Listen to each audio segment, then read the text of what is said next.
Welcome to a new era of football. More of the game we all love. All the rumors that you heard is true. I'm the hype, I'm the living proof. Where a new breed of talent takes center stage. This team is explosive. Wow! 8 teams with a unique identity, each with a passion and desire to win. Cause we're the rookies of the year. All I see is devils in my rear. That one was a beauty. This is football reborn. This is the XFL. Football is back. Can you feel it? LA Wildcats, Houston Roughnecks. Next on Fox.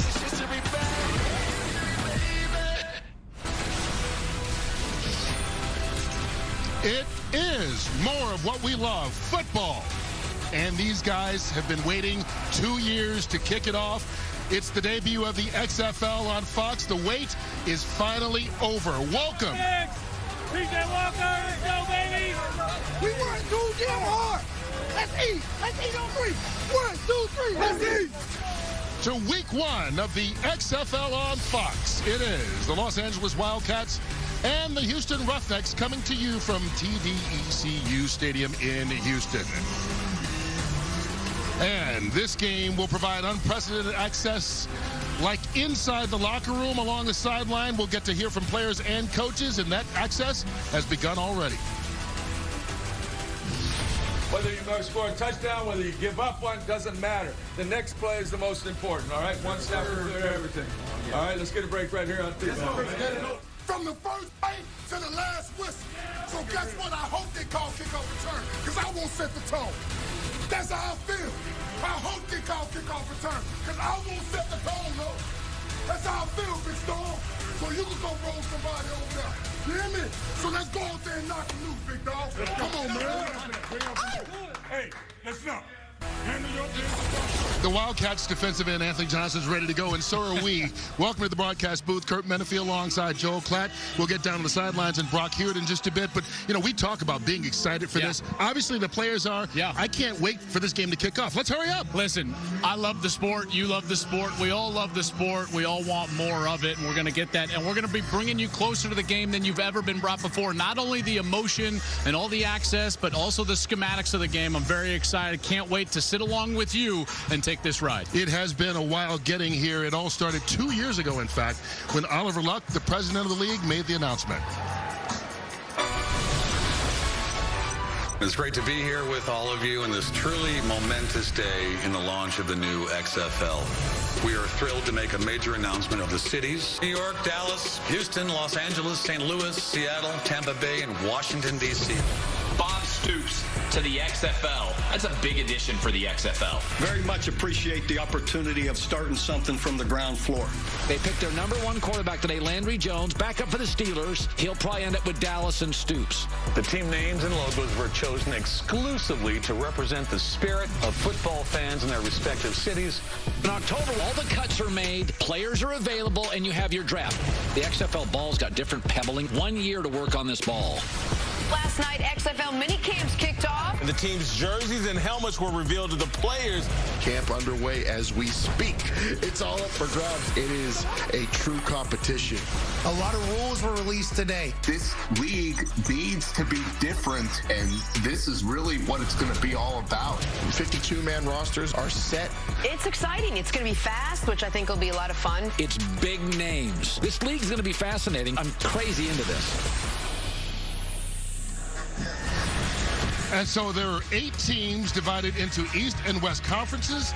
You will play each team in your division, as they're called, twice during the regular season. The team in the other division once, 10 games total, playoffs, and the championship game come late April. And so this is a big matchup in the Western Division between Los Angeles, the Wildcats, and the Houston Roughnecks. And you know what? Not only these two teams who this will matter down the road. We've got 2 teams with 2 totally different approaches. A defensive-minded, fiery guy in Winston Moss leading LA, and then June Jones, Jones, a little bit more calm, and an offensive guru for Houston. Let's start with the offensive guru. June Jones has been around a long time. He's been a head coach at many different levels, and he's going to know exactly how to get his team ready to go, and he's going to play an exciting offensive brand of football. His quarterback leading that charge is P.J. Walker. P.J. Walker's a very good player, played his college football at Temple for Matt Rule when they were on that run there. Rule now, of course, the Carolina Panthers head coach.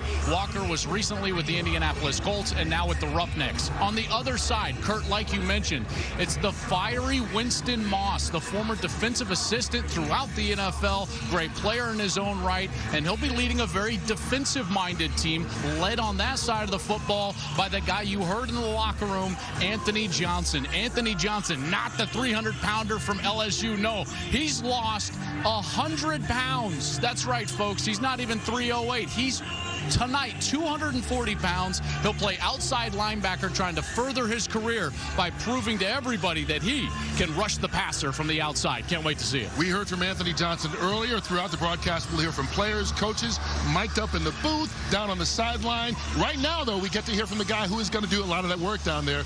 Brock Hewitt standing by with the two starting quarterbacks. Brock. Yeah, thank you, Kurt. I'm feeling it. I know you quarterbacks are as well. So, PJ, what's rolling through your mind here with a minute to go till we play? It's going to be exciting. It's going to be fun. Just come out here and fly around and make a lot of plays and have fun with my teammates. Charles, you told us you were waiting for this moment, right, for the last few years. What's going through your mind? I'm just really excited to get to play again. Yeah, get to throw and start a football game. How about the last message you'll have for those guys in that huddle before you break? Let's play for one another. Let's be out here for each other. Let's have each other backs, and let's go out here and have fun. Defensive-minded coach, plenty of emotion. What will you say to your guys in that huddle? Just here we go. Here we go. Let's go score a touchdown. Here we go, Kurt. It's the XFL, baby. Let's go. Nothing left to say, right? Let's go score a touchdown. Let's score a couple of them for each team. And this is a perfect day to do it. The weather, you could not ask for better. Saturday afternoon here in Houston, 70 degrees, light winds, and very few clouds in the sky. Throughout the XFL season, we'll keep an eye on the betting line. And this number provided by Fox Bet has the Houston Roughnecks 6.5-point favorites going into this. And look at the over-under. Expected to be a high-scoring affair, 50.5. And keep in mind, each weekend you can win money playing XFL Super 6. Download the Fox Sports Super 6 app and play for free for your chance to win $10,000. All right, a couple of slightly different rules, most to do with the clock. You probably won't notice them, but one that everyone can tell right off the bat here, Joel Klatt, is the kickoff's a little different here. I think it's important not to make little changes just for change's sake, but, Kurt, make changes that you feel like can make the game better or safer. That's where we find ourselves here with the kickoff. The kicker will be back at the 30-yard line. He's going to kick the ball off from that spot, and yet his team, the kicking team, will be all the way on the opposite side of the field at the 35-yard line. The receiving team lines up at the 30, and those players, those 10 players lined up opposite each other, they will not move until the kick has been caught by the return man. This is important, folks. We are getting rid of the long-run concussion, long-run impact. All of those things can make the game better, make the game safer, and we see it right here with the XFL. And here we are. The LA Wildcats and the Houston Roughnecks begin their franchise history. James Butler on the return. Out across the 30, a little running room. What a way to start for Houston. 33 yards on the return for Butler. And so very good starting field position for P.J. Walker. You talked about his career at Temple. Spent the last couple of years on the Indianapolis Colts' practice squad. Really, on the practice squad, you don't get a chance to play. So this is a big opportunity for him. Huge opportunity for him. I asked him point blank, why are you here? And he said, for playing experience. I need reps. I need to take snaps. And here he is. First down, starting from the 39-yard line. Off right away, Andre Williams. And a one-time New York Giant picks up a couple of yards. You talked about this offense for the Houston Renegades. Should be high-flying. It really should, because that's what we expect whenever you see June Jones run an offense. Well, June Jones has been known for his entire history for this run-and-shoot, run-and-gun style offense. But what I'm most interested in is he really believes in his offensive line, and his running back, Andre Williams, who was a Doak Walker Award winner at Boston College, I'll be pretty interested to see him run the football here early. Quick pass out. Khalil Lewis with the first reception and our first down of the game. There's that short passing game that June Jones has been so effective with during the course of his career. And P.J. Walker is a guy that has a live arm. They've been working on his deep ball ability. I'll be interested here early, right? You feel the excitement in the air against this LA defense as they get to the 50-yard line. If they may take a shot here on this first drive, try to get everybody excited. Gain of 9 to midfield. Walker with time takes the shot. Cam Phillips caught. Touchdown, Renegades.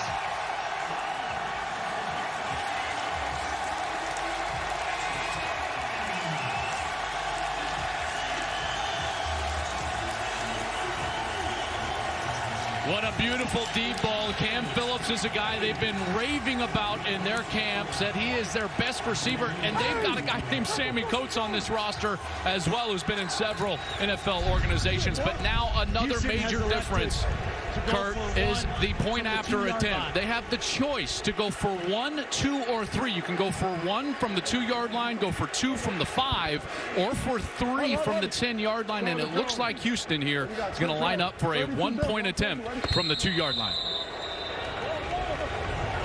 P.J. Walker, after hooking up 50 yards to Cam Phillips for the touchdown, will try and add the point after.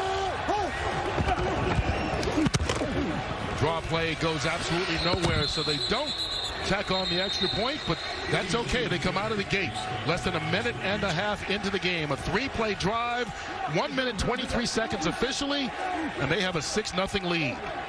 And by the way, this play is dead as soon as they stop them on the conversion, so it doesn't matter whether the ball came out or not. Some extracurricular there.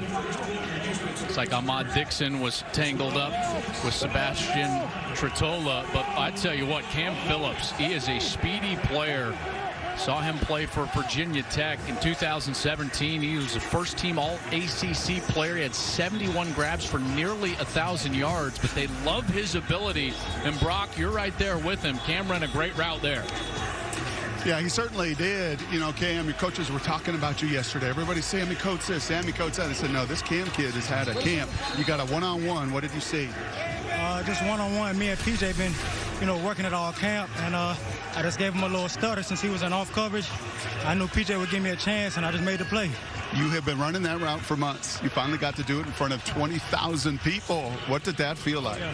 Oh, it's great out here, man. The energy is electric. The city and town of Houston has, supported us, and, it just feels good to finally be out here playing football. Right on. And, Joel, you know this. They talked to PJ about working that deep ball. Could not have thrown that one better. Yeah, that's right. That's the one thing that June Jones said he needed to do better. And sure enough, right out of the gate, he got a chance and delivered a beauty.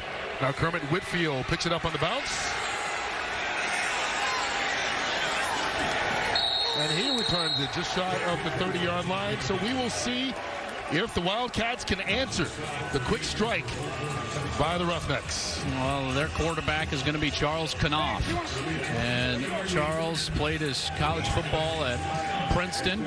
He originally was signed in the XFL by the New York Guardians on January 5th, but he was traded to LA on January 19th. So, Kurt, he has not had a ton of time or a ton of reps under Norm Chow, the offensive coordinator, and with his teammates here with the Wildcats. He's only had about 5 full practices, so we'll see how much of the offense Norm Chow can use with his quarterback here tonight.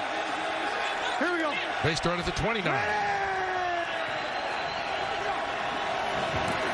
Knopf under pressure. Gets rid of it and is lucky that wasn't picked off. DeMarcus Gates had it go through his hands, and they stopped the first down play. Well, this Wildcats offense, they feel confident in their wide receiver core. Nelson Spruce is a guy, you might hear his name quite a bit. He has been in several camps, featured on Hard Knocks with the Rams. They like Elijah Hood, their running back, but Knopf has got to get that ball out. There he goes, Spruce over the middle. Going to be close to that first down marker, and they're able to kind of go into a hurry-up mode because of two factors here in the XFL. One, as soon as the play is over, an official spots the ball, so they don't have to wait for someone to bring it in from the sideline. And secondly, the offensive coordinator can talk into the helmets of the quarterback, the wide receivers, and the running back, so they don't have to huddle up as often. That's right. The wide receivers can stay out wide, and that official you were talking about is a designated ball spotting official. That's all he's out there to do, and that's where they're going to try to get a little more tempo out of these teams, and we're seeing it here early. Third and less than a yard. First carry of the game. Well, here's Elijah Hood. Looks like he got the first down. He did. He just, that extra lean, Kurt, got that first down, and that's going to be big for the Wildcats because the crowd was into it there. That defense was flying around. Knopf got away with that pass that was almost picked off, and they're going to have to calm down here and find an easy completion like they did on second down. Little shuffle pass. And they quickly and Larry Rose, and now it's this Wildcat offense that's trying to mix things up under Norm Chow. Yeah, and this defense for Houston, on that side, you're going to see some guys that you're going to know their names. Coney Ely, to be exact. He was a guy who had 3 sacks in the Super Bowl with Carolina and Super Bowl 50 against the Denver Broncos. He was a second-round draft pick, and for a myriad of reasons, finds himself here on his road in what he hopes to is back to the NFL. And you're going to see him a lot today. He's number 94 for Houston. Wildcats going with 6 linemen. Elijah Wood can't even get back to the line of scrimmage. Stopped before he got there by Corey Crawford. 3. Okay. Train left nasty. Warren Sale. Train left nasty. Warren Sale. Norm Chow, the offensive coordinator, calling the play in.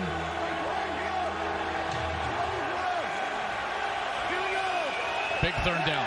Need to get it to the 49 for the first. Play fake, under pressure. Knopf brings it down, tripped up in the backfield. Before he could get to the line of scrimmage, Keshad Lyons with a big stop. Well, this is going to be interesting here. It's 4th down, but there is a difference in the touchback rule on punts. If you punt the ball into the end zone, it comes out to the 35. If you punt the ball out of bounds inside the 35, it comes out to the 35. So it's a very penal rule. You're going to see a lot of teams go for it on 4th down. That's what I've expected. That's what we're going to see here. 4th and short, even in minus territory. So Houston calls the timeout. This is the first time out of the half for Houston. 30-second timeout. For the record, each team has 2 timeouts per half. Obviously, clock stops at 2-minute warning, like normal as well. While they take a timeout, we'll take a brief one too. Stick around.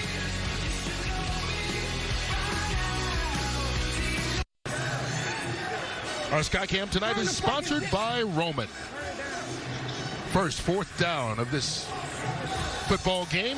Houston trying to get a defensive stop as the Wildcats trying to match what the Roughnecks did on their opening drive. 50-yard touchdown pass on the 3rd play of the game. They didn't get the conversion, but that's how they lead at 6-0 right now. And we'll see what Charles Knopf can do. You know, the success they had was with Nelson Spruce in the slot, trying to find the middle of that defense. The defensive line for Houston has been very active, winning up front the line of scrimmage. So it might be tough for the Wildcats to run for this. Movement early, and there's a flag. That helps. Break. Let's go. Carl Bradford looked like jump offside. But did he get back on the defensive side in time? I think that may be where the question is. Smart by the tackle to move. Neutral zone infraction. Defense number 43. That 5-yard penalty results in a first down. Let's hear this hard count from Charles Knopf.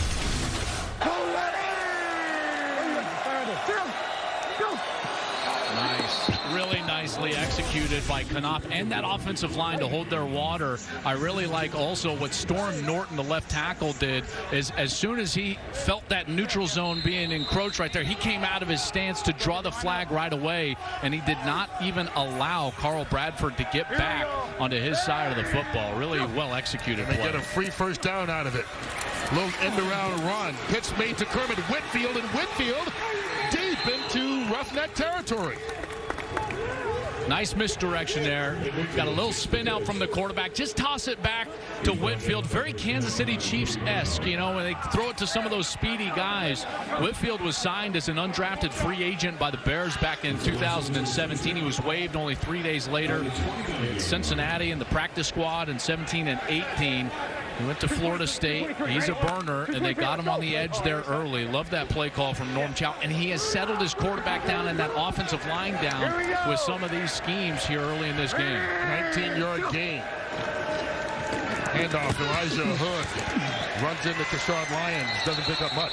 Hey, Brock, we were talking in that break about the active defensive line. Love what Norm Chow did. He used that aggressiveness against them with the hard cadence, then a little bit of a reverse. And I think a real credit, too, to Knopf. Remember, he's been here 2 weeks. And you know, Joel, there's a lot to those play calls with a fly sweep motion. And this isn't just basic 101 football. Credit to the QB, the Princeton kid, for absorbing it all. Here we go. Will he ever be something other than the Princeton kid? No. It's like every Harvard player, every Princeton player. Elijah Hood. That's right. Short pickup. They carry that label forever, don't they? Let's see what Norm does here on third down. No, get the normal 3. Get the normal 3.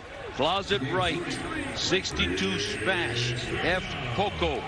62 smash. F Poco. Feels like a hard play action. Faking a run action on the right. A smash concept, and then they're going to try to slip that F back out. Out of the shotgun. Knopf over the middle of the field. Tipped and caught. Nelson Spruce. Inside the 5 after it was deflected by DeMarcus Gates. What concentration by Spruce. And how about the pocket presence from Knopf? He knows he's going to get hit, and he just hangs in enough to get that ball over the linebacker. Fortunately for him, it's tipped up towards Spruce. Spruce makes the catch.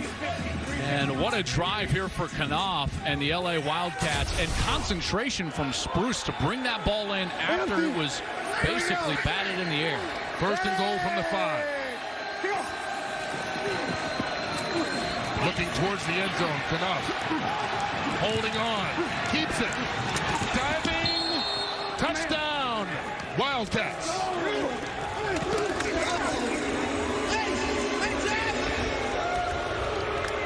We'll see where they're going. 1, 2, or 3. Winston Moss told us that they're probably going to be going for 1 most of the time. Nice little stutter step and a great block from his running back Elijah Hood, number 34, who turns back out of his route, gets enough of the defender so that Knopf can dive for that pylon. To go for 2 from the 5-yard line.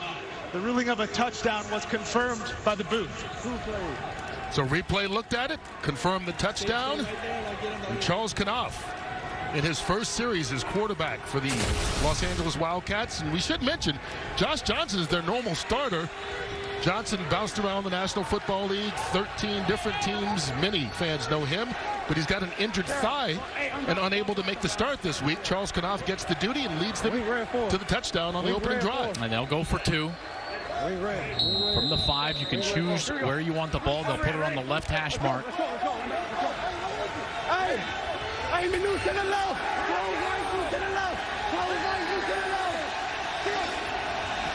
Here's Knopf rolling.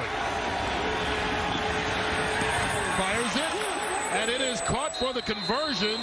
Jordan Smallwood tacks on 2 more, and Los Angeles has the lead. Good job. I love play call. A designed rollout to the right side, and then all Knopf has to do is stay alive and allow his wide receiver the time to get open, and Jordan Smallwood does it. He finds the space. Knopf finds the end zone. Smallwood with the 2-point attempt, and the Wildcats have the early lead here in Houston, 8-6.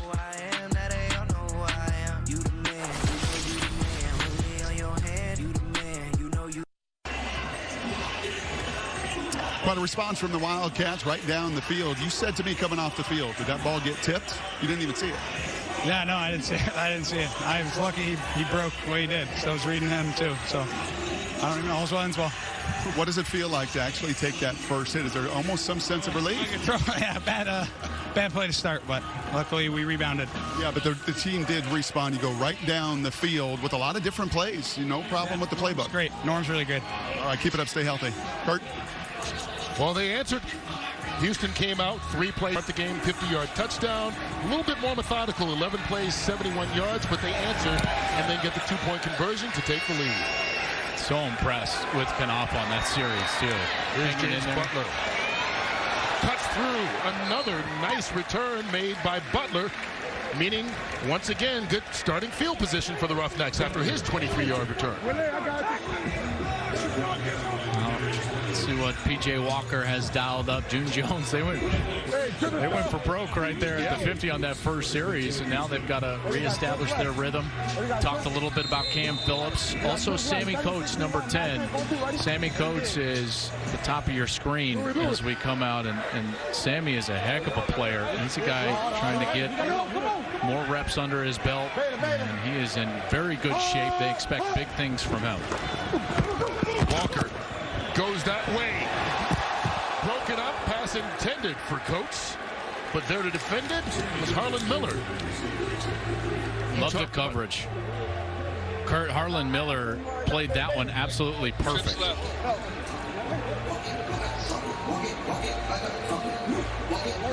June Jones calls the plays as the head coach as well. Chris Miller, the former quarterback, has the title of offensive coordinator and works with the quarterbacks during the week, but once we're in the game, Jones calls the plays.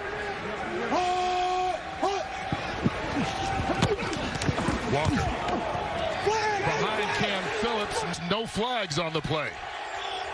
Jalen Dunlap there with him. Probably should have gotten a flag there. I thought that Phillips ran a great route. And Dunlap, as he's kind of beat, watch this right hand and then pulls on that jersey, and he pulls Cam Phillips away from the ball, gets away from one there. Certainly should have drawn some laundry. And now Houston is faced with a 3rd and long here. Let's see if the Wildcats try to light him up with a little blitz, try to pressure the quarterback, or if they're going to sit back in coverage. Flags on the play as Williams is swallowed up right away. Ruling on the field, runners forward progress was stopped prior to the football coming out. Big Roderick Henderson, number 90 there. Well, 362 pounds of him. And let's see what the marker's for. Illegal motions. Offense number 14 was moving forward at the snap. This penalty is declined. It's 4th down. So nothing went right for Houston on that. No, it didn't. And really a couple of really nice throws from from P.J. Walker. Down the whole way. That's all we needed, though. They were 5 down. Okay. So they don't get the 3rd down conversion. Austin Rico on for the first punt of the afternoon. Kermit Whitfield standing back right about his 30-yard line. Bobbles it. Muff punt. Houston says they recovered. And you can see the officials down there in the scrum. He's got it. He's got it. That was the kicking team, right? First down, Houston. The ruling on the field, ball was first touched by the receiving team and recovered by the kicking team. It's 1st down, Houston. And there it is. It's official. Edmund Robinson with the recovery. Right off the face mask of Whitfield, and that always spells trouble. And there is an adjustment to the punt rule. The gunners cannot leave until the kick, nor can anybody else on the punt team. So they got down there very quickly for having to stay at the line of scrimmage until the kick of the football. And Robinson goes down there, and he's able to rip that ball away. What a great job there, and a big break here for the Roughnecks now in plus territory. Starting at the 38-yard line. Let's see if they take a shot right away. Out of the backfield, Williams cuts it back inside. And Andre Williams out to the 31-yard line. Gain of 7. Let's go trips left, 80, C pivot, C level, X levels, 80, trips left, 80, C pivot, X levels, trio left. We can see 3 receivers to the left, top of the screen. They'll be running levels up there. The Z is the bottom of your screen. He's got the pivot route. They go the other way. Walker hooking up with Cam Phillips, who's been his favorite receiver so far today, working against Jalen Dunlap, who gave up the touchdown earlier. Let's see. June lights it up, tries to go up top again. Okay, let's go. Trips left, 32 Detroit, dog. Trips left, 32 Detroit, dog. That sounds like a run play to me. 32 would signify that that's going to go to the right side. First down from the 26. It is a run play, and it runs nowhere. Although second effort by D'Angelo Henderson still goes nowhere. Big hit by Ahmad Dixon, and he is still down. Back up.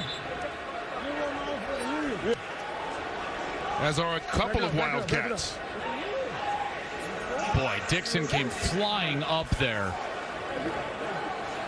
Trayvon Sanders, 93, was in the backfield, and then Ahmad Dixon from his safety position came screaming up and goes right in on Henderson. Wow, what a collision there.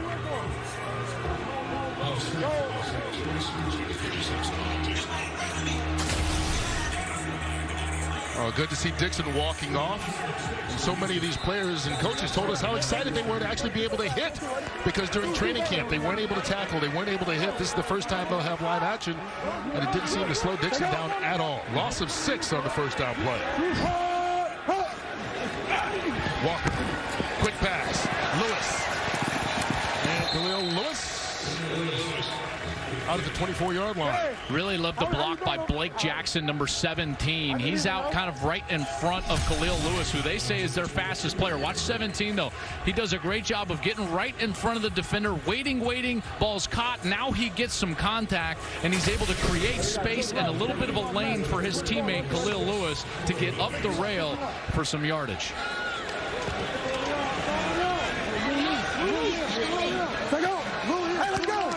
Play clock down to 3, 2. They get it off. Towards the end zone. Sammy Coates, the intended receiver. Still no flag. Mike Stevens on the coverage. You can tell everyone with Houston Red on right now is wondering, where's the yellow hanky? There's 10, Sammy Coates, and he's going to the corner. This ball was a little late and a little underthrown. Certainly some contact, not as egregious as earlier, but Mike Stevens is able to get the pass breakup from North Carolina State. He's a guy that they were really high on in camp, but certainly gets away with contact there before the ball arrives. Now, every play is reviewable, but pass interference is not reviewable. It does not fall under the jurisdiction of being able to overturn a call or non-call. And so Sergio Castillo will come on. 40-yard field goal attempt. And he hooked it way left. That's a great stop for that defense. Think about that. It's a sudden change. Remember, this drive started with the muffed punt. The Roughnecks have a short field, and the Wildcat defense was able to go out there for Winston Moss and get a great stop. Well, while we're busy here with the XFL this Saturday, next Sunday, I know where Joel will be. He'll be in front of his TV because the Daytona 500 will kick off the 2020 NASCAR season next Sunday, February 16th at 2:30 Eastern, with a pre-race beginning at 1. Only right here on Fox. Going to fly back from Seattle. We'll be in Seattle. Yes, sir. Next week. Saturday night next week. And going to fly home. And I'll be there for America's race. You probably can sleep in between, too. I know you'd stay up just to watch it, but I would. About 12 hours or 14 hours. I would, but I can't wait for that. It's always you always got 3 little boys at home. You don't do a lot of sleeping, probably. We're gonna make some pancakes and watch America's race. All right, so the Wildcats withstand the turnover in their own territory. And here's Charleston off on first down. Quick pass. Nelson Spruce one-hands it. Nice grab by the Colorado alum. Yeah, I've watched Nelson Spruce for a long time, and he has been so productive. He set the Pac-12 record for catches in a career. It's been since broken by Gabe Marks at Washington State. But Spruce was having a great camp with Sean McVay and the LA Rams until he got hurt in that camp when the Hard Knocks was featuring the Rams. And he's trying to find his way back. 2nd and 3. That one caught. After being batted around, by a big offensive lineman, Patrick Vahi. Corey Crawford, the defender who got a hand on it, but it worked out in favor of the Wildcats. Ladies and gentlemen, the most exciting day in an offensive lineman's life right there. Look at him. He is on cloud 9. Patrick Vahi from Texas went to the University of Texas, played 45 career games, but he gets a catch in the XFL. And how about the hands he displayed? And he gets right upfield, Kurt, for a first down. Did you see him trying not to look at the jumbotron to see the replay? He goes out good. Here's Elijah Hood. Maybe he needs a lesson from Vahi. He gets stopped in the backfield. Nowhere to go. Vahi's like, hey, Elijah, it's not that hard. Come on, man. I can get first downs. Oh, I love it. That's fantastic. The XFL, where dreams come true no matter your size, right? Oh, that is absolutely right. Nice stop there from the Roughnecks. I'm interested to see what Knopf and Norm Chow have dialed up for this series. They were so creative on that opening series, driving down for a touchdown. See where they go here. Here we go. Ready, go. Here comes the blitz. Play fake. Knopf showing some nice mobility. Here's a guy, I guess, for Princeton quarterback, pretty good runner. Yeah, he's showing a little bit of skills. Stay, scissors, lob left, 71 stay, scissors. All right, you're going to have, anytime I hear something like scissors, I think there's going to be somebody crossing. You know, they need some time here in the pocket. There's going to be somebody crossing. And try to get a little bit of a pick play here. Knopf rolling right. Throws into no man's land. Probably wisely just gets rid of that as Coney Ely was coming hard. They were trying to get Adonis Jennings, number 18, on that cross. It was like a one inside player. Nelson Spruce was running a corner route. Jennings was running a post, but you need a lot of time in the pocket. Knopf did not have it. He had to escape to his right and ultimately throw the ball away, and the Wildcats will punt.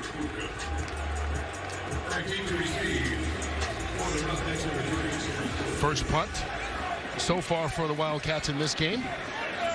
Shane Tripucka set to kick it. Sam Mobley back deep. High kick. Fair catch call for him. Mobley makes it inside the 20.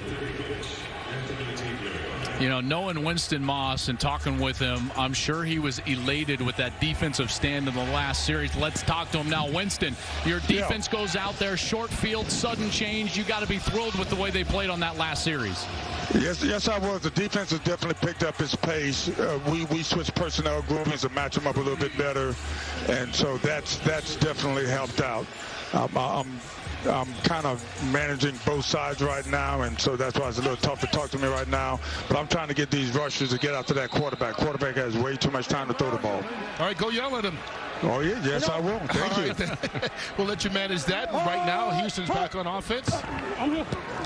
P.J. Walker. Pass caught underneath. Nick Hawley, the wide receiver, and you see him wearing number 33. That's because he came to camp as a running back, but that's kind of been his career. Yeah. At Kent State, he was a wide receiver, switched to quarterback, started 10 games, was a running back. He's kind of done it all. He certainly has, and he's also trying to come back from injury. He's had 3 ACLs. The most recent was 10 months ago, and he is trying to get himself healthy for another shot. 6 yards on first down. They go the other way. That one deflected at the line of scrimmage, intended for Holly, but Latarius Brady got a hand on it. Yeah, number 99, Latarius Brady, did a great job. If you can't get to the quarterback like your coach wants, get that big paw up there. He's able to do it, and he bats it down. And PJ had his man. It was Hawley that was wide open down there. Probably could have gotten a first down. So a terrific job by Latarius Brady. And that'll do it for the first quarter in this opening game for the LA Wildcats and Houston Roughnecks. The start of the XFL season. Each team drove down and scored on its opening possession. Who will continue to do it from this point on?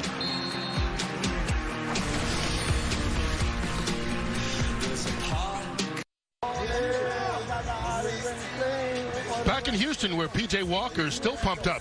And why not? First drive of the game, he threw a 50-yard touchdown pass. Los Angeles matched that. It's been pretty even throughout the rest of that first quarter. We're ready to start the second quarter here. with the Roughnecks having the ball at the 25-yard line on 3rd and 4. Yeah, good tempo, Brock. I'm impressed with the tempo both of these offenses have played at, and that's what they want here in the XFL. Here's Walker. Lofting it. Coates out of bounds. Just only need 1 foot in the XFL, and Sammy Coates couldn't get that in. Really good coverage by Harlan Miller. Coates did not give his quarterback a lot of room to complete that ball. Kind of runs himself into trouble, but I wonder if... Is that right foot down? Well, he stepped out, I think, with his left foot before he even caught the ball. That's a good point. That's a great point. Harlan Miller did a great job using the sideline. DB's out there. Use the sideline as an extra defender. Force that wide receiver over there. And it gives the quarterback nowhere to throw the ball. High kick from Austin Rico. Kermit Whitfield catches this one. Last one bounced off his face mask. He secures it, gets out of bounds at the 40-yard line. Charles Knopf has been playing well, and let's listen what he's got going on the sideline. If I point you, can you see me point? I saw you. So if I point you, go, because I saw. The guy was way inside, so he didn't have anywhere to go. So I saw it. Oh, yeah. Brock Knopf has only had 5 practices, and yet he looks like he's been running this offense for years. Very impressed with the way he's been able to run with tempo, make adjustments, and overall just operate here tonight. Yeah, you just talked about that. That pace is not bothering these guys at all. And I think, remember, most of these guys are in their mid-20s. They're used to this pacing in college football. This is not, with this play clock, a challenge at all. Draw play on 1st down. Elijah Hood tries to bounce it outside. Picks up a couple of yards before DeMarcus Gates stopped him. Give him 3 yards. I'm interested on this series if we're going to see the Wildcats continue to try to exploit those slot players. I've felt so far like that's where they're best, is when they're finding Spruce, when they're getting their quarterback rolled out, and then they're finding the flat in that respect. But overall, just middle of the field, finding the slant route just behind the linebackers. Knopf throws that one to Spruce, tries to stiff arm his way to that 1st down marker. Jane Harris with the tackle. Did he get it? Had to get right to the 50. He did that and a little bit more for the 1st down. Here we go. Jet pony. Split right, 70 Hank. Split right, 70 Hank. Jet pony is the personnel group. They're going to motion out, I believe, on the Hank concept. Here's Knopf. Runs out of time. Hit. Ball still alive. And it looks like Houston recovered. Kalen Burnett, the linebacker, comes in, gets the hit and the recovery. Well, we're going to have to see if Knopf's arm was coming forward here. That was very awkward because it looked like he was trying to get rid of the ball. Watch as Knopf starts stepping up in the pocket. And right about here, it looks like he wants to throw the ball, and he kind of shoves it forward. It looks like that is moving forward and releasing. Kurt's shirt, to me, looks like that's an incomplete pass. Yeah, once again, all plays are reviewed by the replay booth. And you can see this looks like it. I agree with you. I think it's a forward pass and not a fumble. But well, now you got to see, did it actually hit the ground? Because it could be a pass and then just picked off. And I don't think it did hit the ground. A lot going on there. There was a lot of moving parts there. To me, it looked like the ball just kind of came out, and then there was a scrum for it on the ground. But I would have had the flat, but it just took way too long. So I was waiting. And I was trying to throw it to the back to get out. I felt it. Yeah, I was just so back. We said we weren't going to call it. Yeah, it's 7 Hank. So he caught it in the air without it hitting the ground. It got batted right into it. Butter, you got him catching it in the air? I didn't know they confirmed. That's okay. I'm just telling you they confirmed it. All right. Here's our referee, Brandon Cruz. Ruling on the field has been confirmed by the booth. It's 1st down, Houston. Yeah, boy, I did not notice. I was just looking whether that was going to be incomplete or whether that was going to be ruled a fumble, but The ball never hits the ground. This is the best angle. Terrific angle by our camera guys. And he didn't even know it. And you can hear it in his lap. You can hear the refs telling Moss that was the case. It was James Butler after the turnover on first down. So it goes down as an interception for Kalen Burnett. And June Jones' offense is back at work.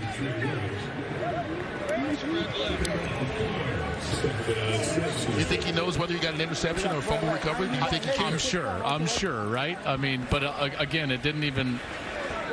Don't even think he realized that ball was sitting in his legs until he started to get up and it was there.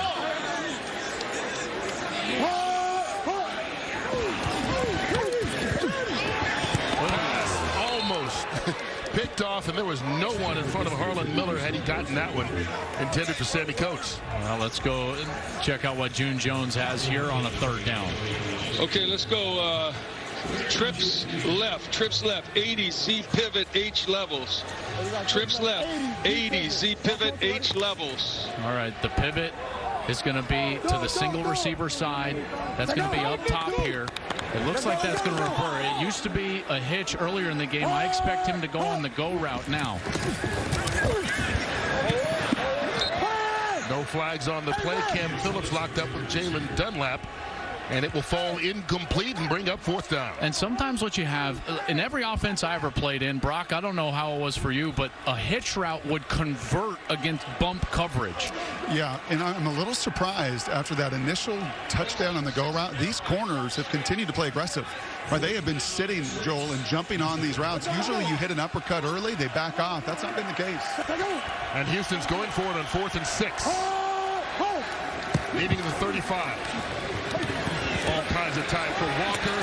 Finds his man, but Sammy Coates can't hold on. Another big hit from Ahmad Dixon. What a great play from Ahmad Dixon. He was the single safety over there. Coates ran a great route. P.J. Walker, a terrific ball, but here comes Ahmad Dixon to knock it out of his hands. And the safety from Baylor getting it done, laying the wood here in Houston. So Charles Knopf and the Wildcats taking the field 8-6. They hold the lead right now. And one of the cool things about the XFL is each team has its own branded ball. The team logo, team name on it.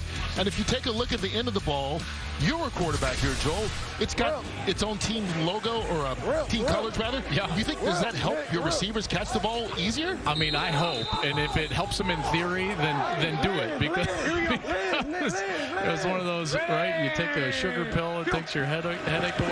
Whatever it takes, right? Whatever you believe. Here's Canal. Nelson Spruce catches that one easily out across midfield down to the 40-yard line. Nice pickup on first down there of 18 yards. I love their ability to work the middle of the field. Watches Spruce. He's going to get over that linebacker, and now he comes back across the field. Excellent throw, excellent timing from Knopf. Spruce clearly understands the timing and spacing of this offense. Knopf has 7 completions, 5 to Spruce. Handoff. That's Elijah Hood. Gain of 5 on the play. I like the rhythm that Norm Chow has with this offense right now, and I keep going back to the fact that Knopf has only had 5 practices, and he feels very comfortable right now. It seems like he's very comfortable with everything going on, so it's going to be up to the Roughnecks now to adjust. It's going to be hard to do that because Norm Chow has done everything to them. He's hit them with a little run game, a little pass game, and he's gotten the quarterback out of the pocket as well. Over the middle, Spruce down on one knee, down to the 21-yard line. First down, Wildcats. Spruce again, Norm Chow loving number 11. 15 on that play. Stove Rachel. Move to dual right, 62. Stove Rachel. Move is the movement, dual right is the formation. 62 Stove Rachel is the concept. Go, hurry There's up. the movement. Now they're in dual right. Here we go. Ready? Go. Pass left. Herbert Whitfield can't quite stay in bounds.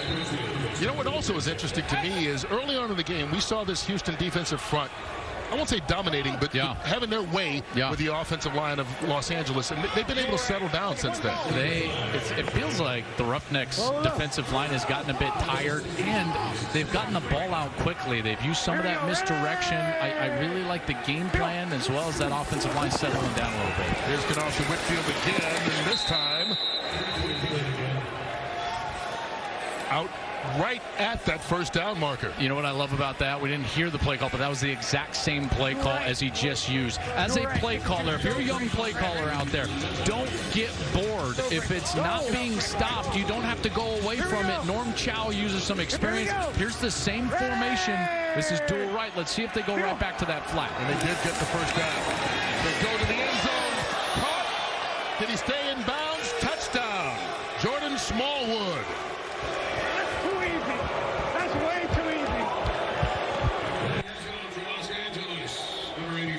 A call again. Watch this. They're going to have the out route right here and then the go route on the outside. The quarterback reads the corner. The corner sits on number 10 who's coming out. Smallwood slides behind him, and then he's there for the touchdown. 3 straight plays, Kurt. They run the exact same concept, and they're leaning on their quarterback to make the correct read, and he did it. Knopf did it beautifully. Hit the flat route twice in a row. Then he goes up to the fade for the touchdown to Jordan Smallwood. And the former Oklahoma receiver extends the lead for the Wildcats. Looking to confirm that. Certainly our view up here, that was a catch. He was juggling it, but keep in mind, in the XFL, all you have to do is get 1 foot down, and it looked clear that he did that. So they'll go for 2 from the 5-yard line.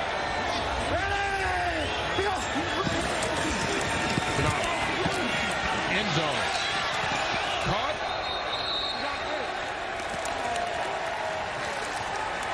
Not good. Saeed Blacknall too deep in the end zone. Couldn't get in. Good coverage right there, and he was not able to get that foot down. Hauled it in. Couldn't get the foot down. Huff, the safety, knocks him out. But it's been 14 unanswered for the Wildcats.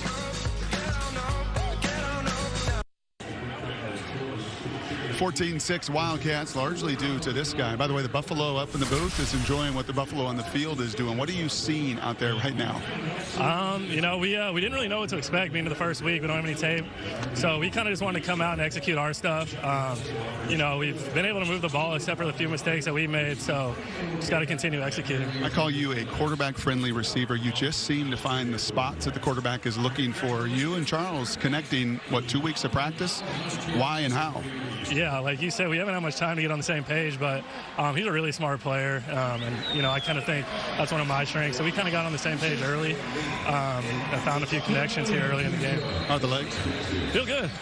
You know, it's always that first game, that adrenaline's going, you kind of like get that little shock that first drive, but I feel good now. I feel settled in, ready to keep going. Joel. All right, thanks a lot. Legs will feel good when you've got a lead. Here's James Butler. I want to go back to those 3 plays in a row. Norm Chow goes to him. Here's the 3 plays. Whitfield, he's out in the flat. You read the flat defender. This time the corner. Run the same concept. Fade with a little flat route underneath. Now run the same concept. Now guess what happens? Corner sits down. Throw the fade behind him. That's just so good. That's so good. It reminds me of what the Patriots did to the Rams in the Super Bowl a couple of years ago. And they ran that exact same play, ultimately ending up in Gronk's hands in the end zone, basically winning that Super Bowl 53. That's just a beautiful job by Norm Chow. Here's Khalil Lewis with the reception. You know, I think you talk to coaches, and you go back to even the NFC Championship game, and Kyle Shanahan was asked, you know, why do you keep running the ball? He goes, well, they're not stopping it. They're not saying, yeah. So as long as the defense doesn't stop it, it does make sense. You're right. So many coaches go, I got to do something different. Yes. And they feel like they have to legitimize their Tuesday night, film work and making this big call sheet. But the good ones will always tell you the key to being a great play caller, defensively or offensively, don't get bored. Here's Walker bringing it down and still keeping his eyes downfield. Sammy Coates makes it pay off. First catch catch of the game for the former third-round pick of the Pittsburgh Steelers. How about that play? That was gorgeous. It looked like P.J. Walker had a bunch of room to run, but he finds his wide receiver, gets his body turned the correct way, dumps it over the top, beautiful touch pass, and Coates is finally able to haul one in, makes the tough catch there, and the Roughnecks now across the 50-yard line. 24-yard gain to the 45.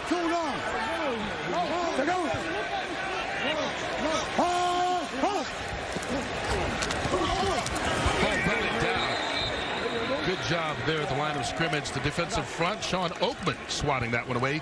Big 6'9" defensive lineman. Yeah, Sean Oakman had a tumultuous time getting to this point.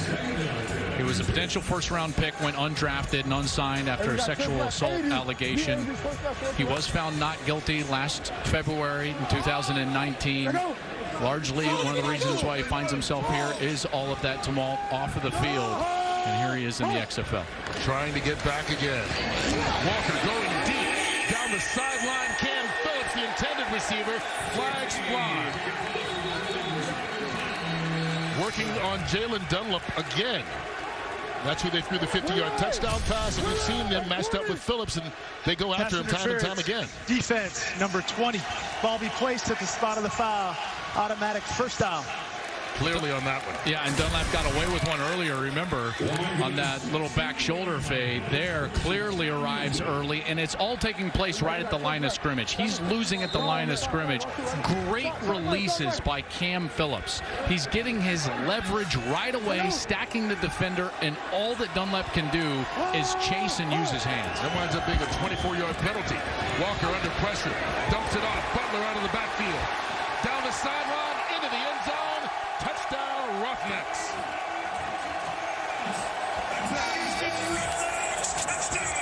A little Houston hop.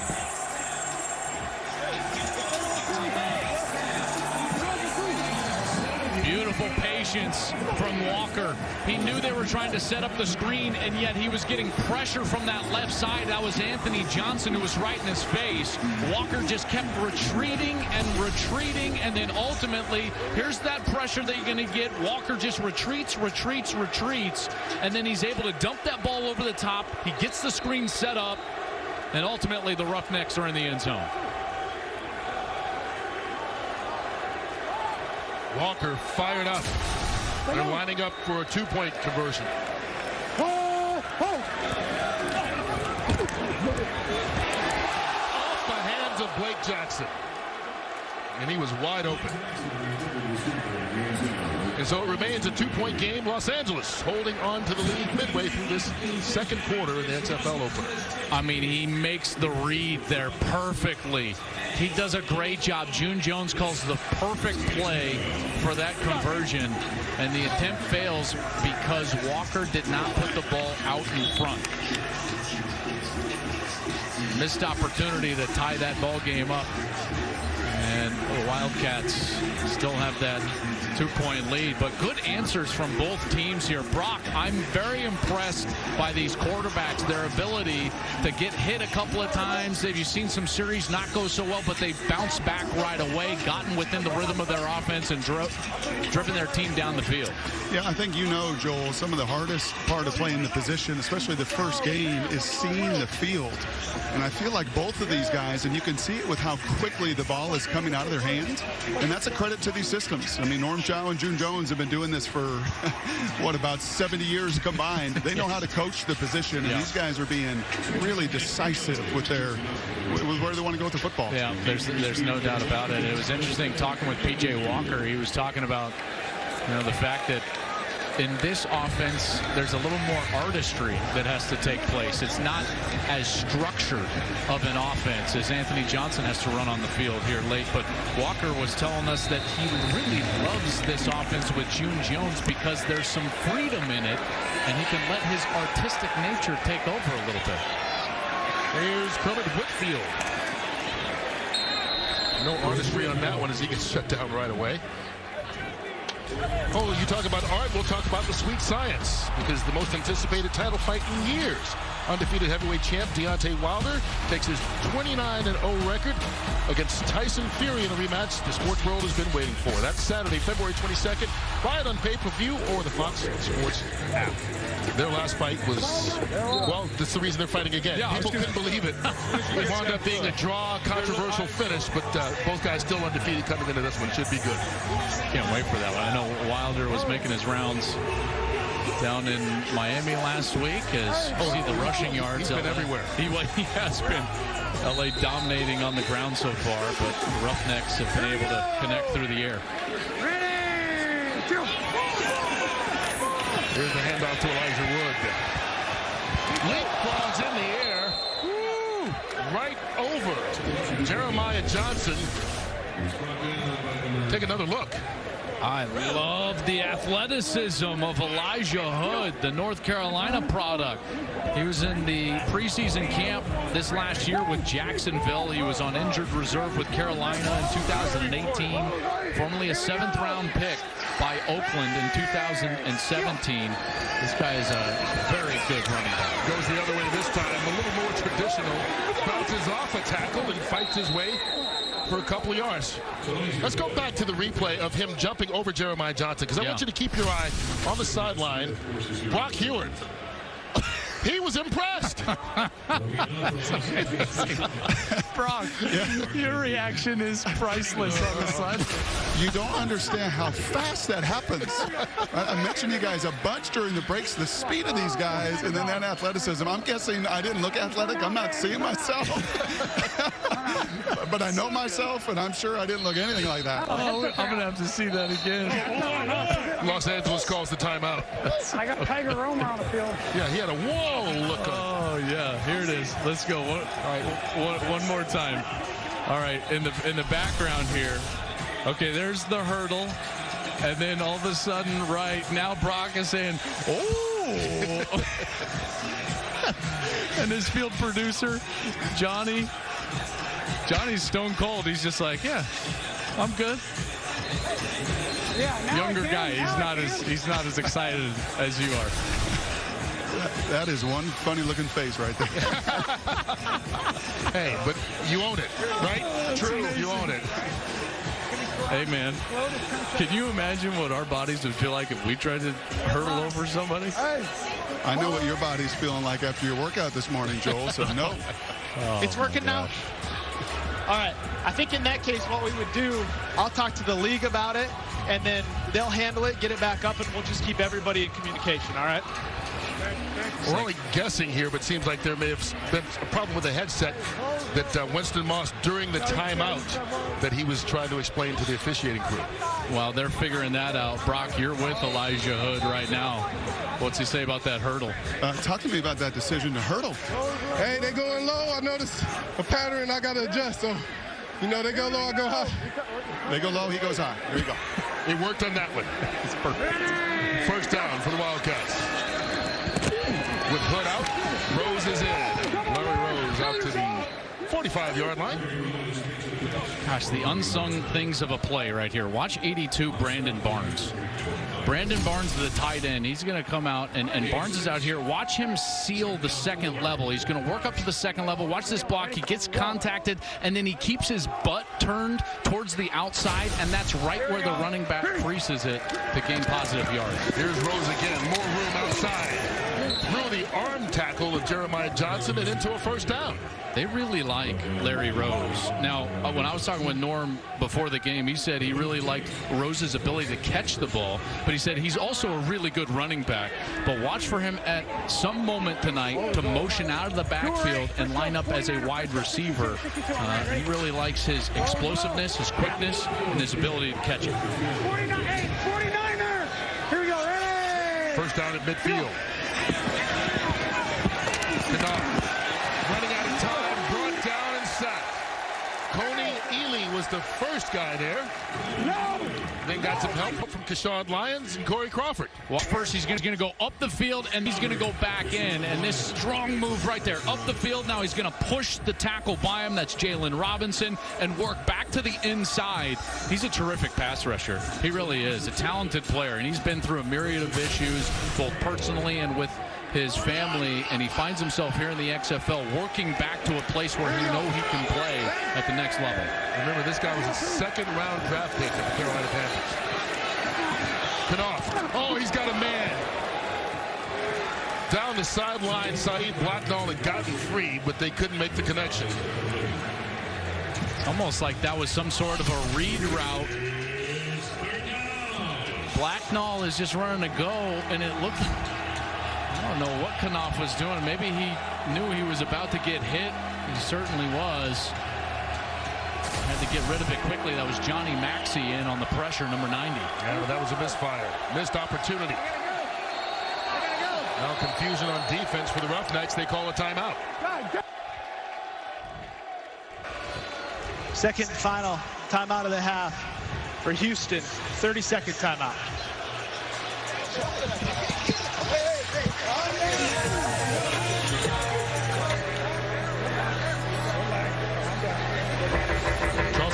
Frustrated. He's talking with Blacknall. I think he was expecting something different. Winston's doing a great job. Just tell him, hey, relax. Let's move on. I gave it. You don't get a call from the sideline. I did though, and he ran the wrong route. So that's like, he's got a wrist. I called the play. I'm not hearing anything. What is he saying? Anything? That's the play.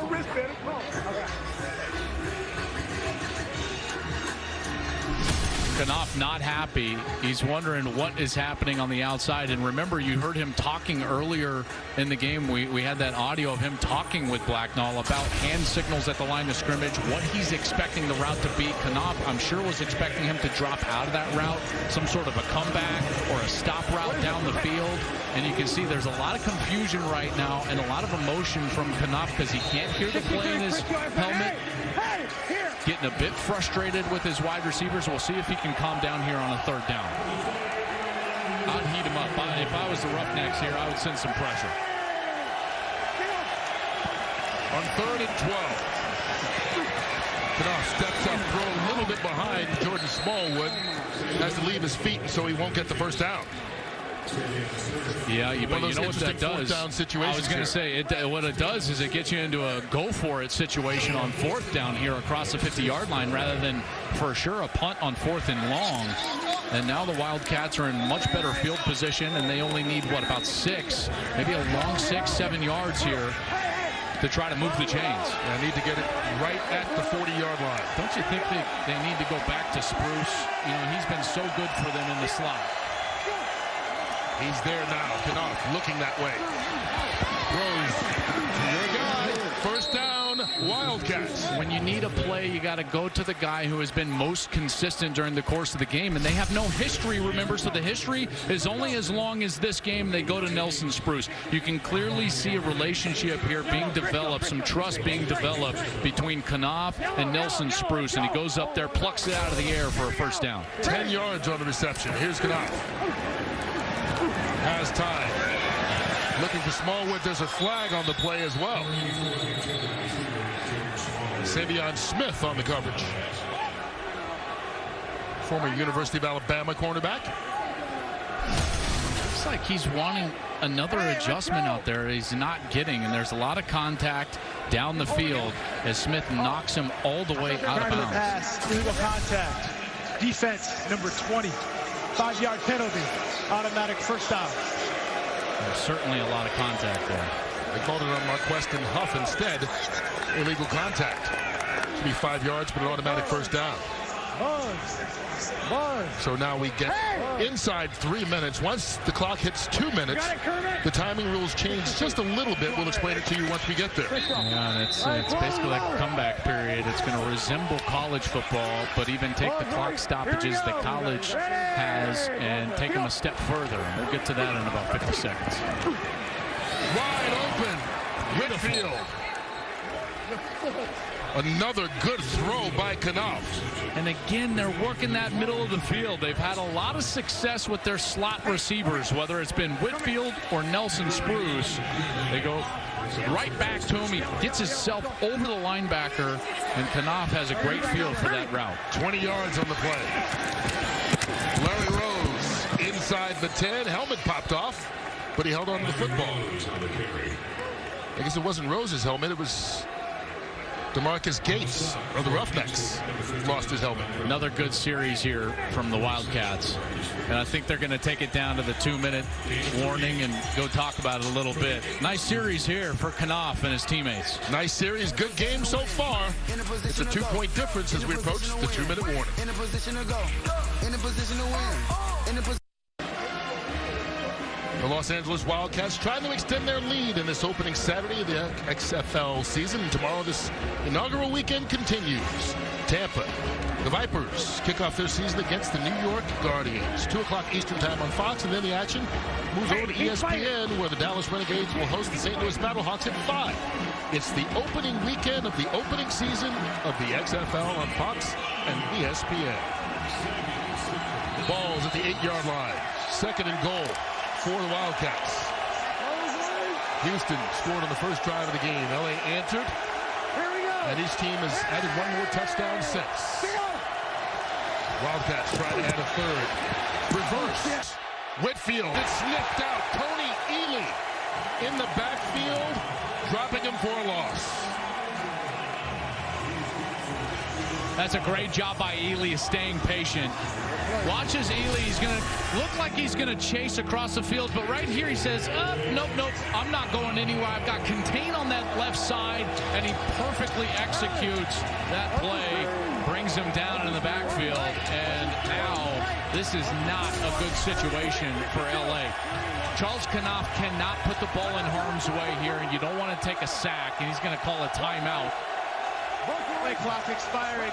Los Angeles calls the second and final timeout of the half. Yeah, he got it just before the play clock hit 0, and this is where that 25-second play clock comes into play.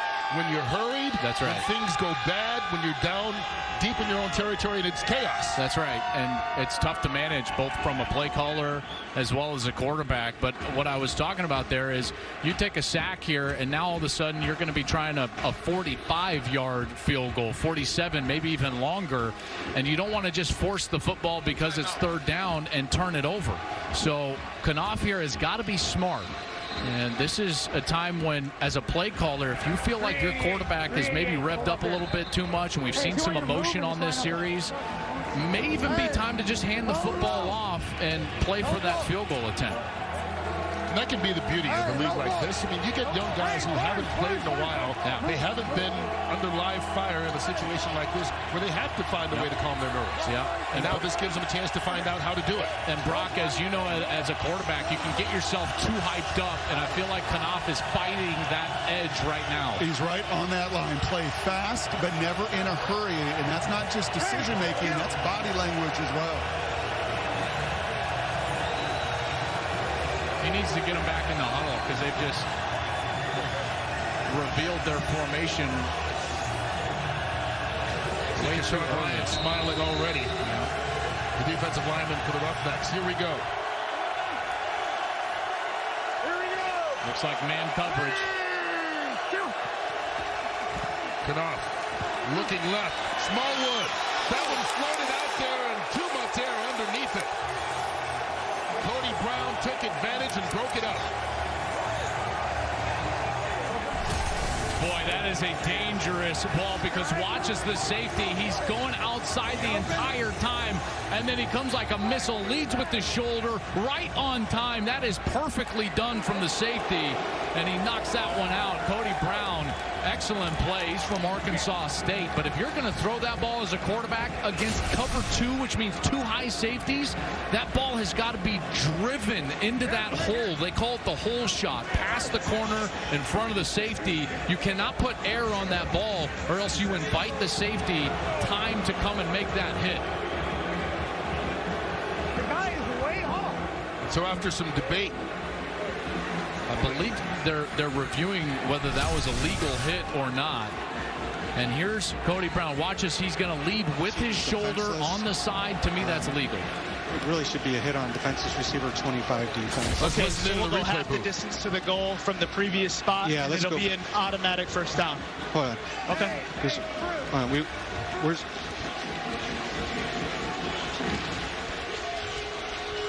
Okay, hold on. Hey, Brandon. Yes. We're just talking about the launch and the attack. Hold on. Okay. Yeah, no, show. Thank you. Just give me one more second, Brandon. All right. Hey, Brandon, although there was contact with the helmet, there wasn't the launch or there wasn't a launch, so we're good. We're going to stay with the ruling on the field. It was not the crown. Okay, so since there was no crown of the helmet involved, we're saying it's not a foul. Correct. Okay, the hit on the receiver was legal. Was legal. Okay. Thank you. That's the replay official, Mark Butterworth, talking with our referee, Brandon Cruz. And you hear that communication, how they kept looking at it until they got it right. That's right. Call. And it looked like, it sounded like they wanted initially to maybe make that an illegal hit. It was not, folks. That was picture perfect. And Dean Blandino is with us. He is the head of the XFL officiating. He's with us back in L.A. Dean, I thought they executed that perfectly because that was to the side, shoulder first, exactly what the safety should do. Exactly, led with the shoulder, and they were looking at it. And again, the replay official can provide input on a player safety issue, call or no call. They talked through it, they communicated, and made the right call. And Nick Novak, the longtime NFL kicker, gets a 35-yarder, and the lead is now 5.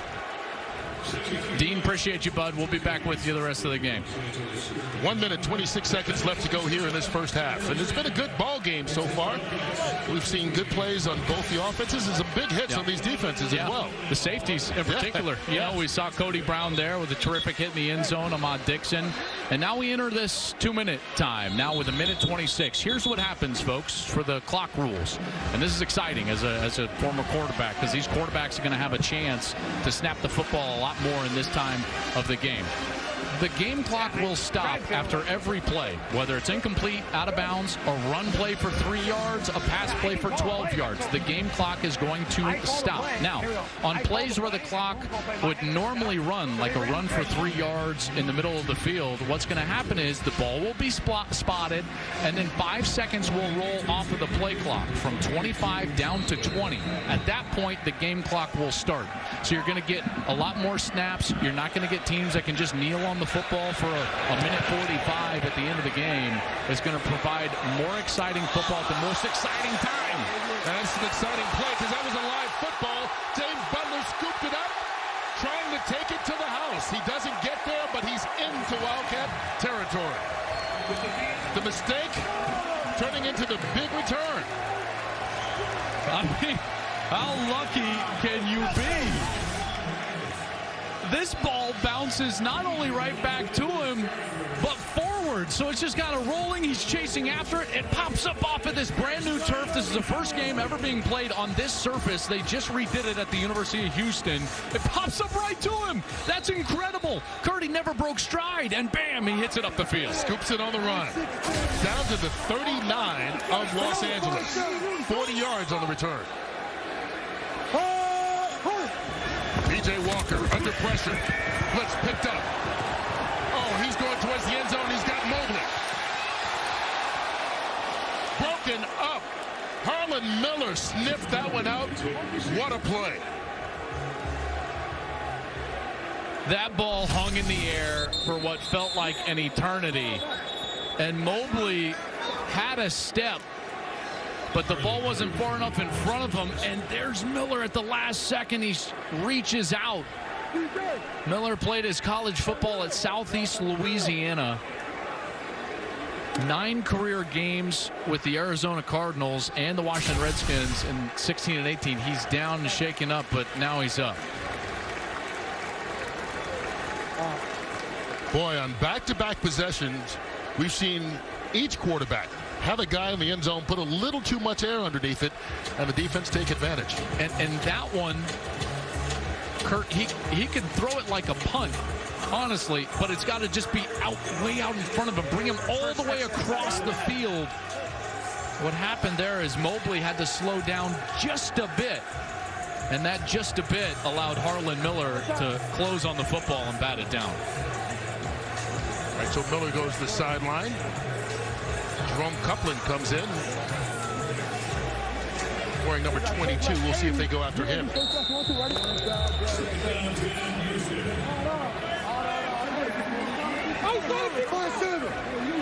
A minute 10.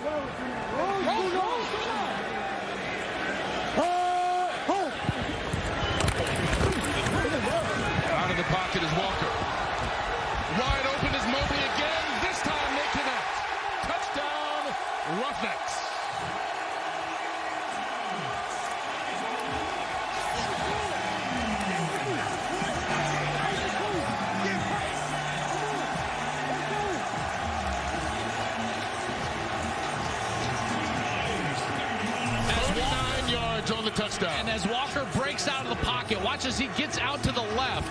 He's got a scoop under the rush, and then right here he gets out to the left. He locates his wide receiver because Roman Tatum had to make a choice. Do I need to come up for the mobile quarterback and leave my receiver or stay deep? He decided he was going to come try to defend P.J. Walker, and Walker astutely delivers it over the top to Sam Mobley.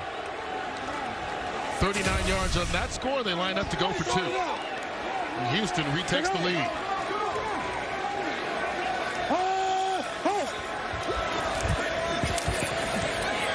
Lofting it, and it's picked off, and that'll end it. So they don't get the 2-point conversion, but for the first time since the opening drive of the game, the Houston Roughnecks are in front.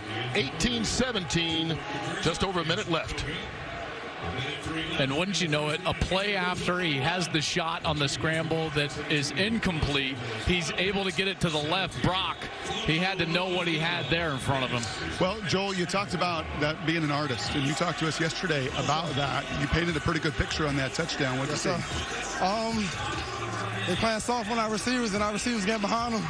I'm just trying to create plays and make it for the offense. Talk to me about that line that you walk between scrambling and running and scrambling and throwing it. If I see him open, I'm going to throw it, and if I don't see him open, I'm going to run it every time. See, that's a decision, Joel, we never had to make. That's right. You got to have that ability to do it, right? That's right. That was beautiful, and I got to tell you, that's not an easy throw. He drove that ball way down the field, running to his left. You got to flip that front shoulder all the way around and make sure that you can get that ball all the way back in order to get the power behind it to get that completion down the field. That was beautiful. So here's the kickoff. Now it goes out of bounds. And in the XFL, if a kickoff goes out of bounds, it's placed at the kicking team's 45-yard line. This kickoff out of bounds. By rule, the penalty places the ball 15 yards from where the ball was kicked. It'll be 1st and 10 at the 45-yard line. So the Wildcats will get this in Houston territory. That is unbelievable. Unbelievable. June has got to be so upset. Sergio Castillo played at West Texas A&M, kicked it out of bounds, and again, the ball doesn't just come out a little ways. It comes all the way into plus territory. What a break here for the Wildcats. It's like he shaked that one from the beginning. It didn't hit the middle of the field and bounce over there. It was going left from the start. So June Jones obviously frustrated after that big score. Now he needs his defense to come through. Knopf, middle of the field, tip, caught by the tight end, Brandon Barnes. DeMarcus Gates got a hand on it. Good concentration by Barnes. Second time tonight we've seen DeMarcus Gates get his hand on the football, and it bounced right to an LA Wildcat. This time Barnes right down the middle, great concentration, and he's able to haul that pass in. What a huge play there, and Knopf getting lucky once again. 27-yard gain. Underneath, through the hands of Spruce, incomplete. Roughnecks are trying to change up the coverage a little bit because they've been so effective against the zone in the middle of the field. What you've seen now is the defensive coordinator, Ted Cottrell, start trying to go to some man coverage. And there's Ted, and he didn't want to play a lot of man. Felt like his strength was going to be in zone coverage with his secondary, but he's had to mix it up because of the success the Wildcats have had. Here's Knopf. Whitfield threw it before he got turned around, and Whitfield couldn't find it. Some of you, that's Adonis-Jennings. Yeah, but Kurt, sometimes you feel the rush. You feel like you got to get that ball out here on 3rd down. Interested to see where they decide to go. All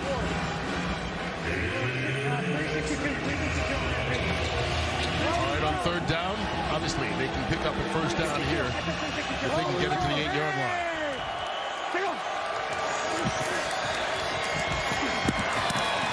Zips that one, and it is caught by Spruce. He's going to be a couple yards short of the 1st, so it'll bring up 4th down. And lots of time, in particular with these clock rules, so the clock is stopped. They'll spot the ball. Now the clock is going to start right now as the play clock hits 20, and looks like they're sending out the kicking unit. Nick Novak, kicked for 11 years in the NFL, 6 different teams, 82% career field goal kicker. Now you see the play clock down 1-0, and they didn't get it off in time. Remember, they had to use those timeouts earlier, and there's only 2 in each half in the XFL.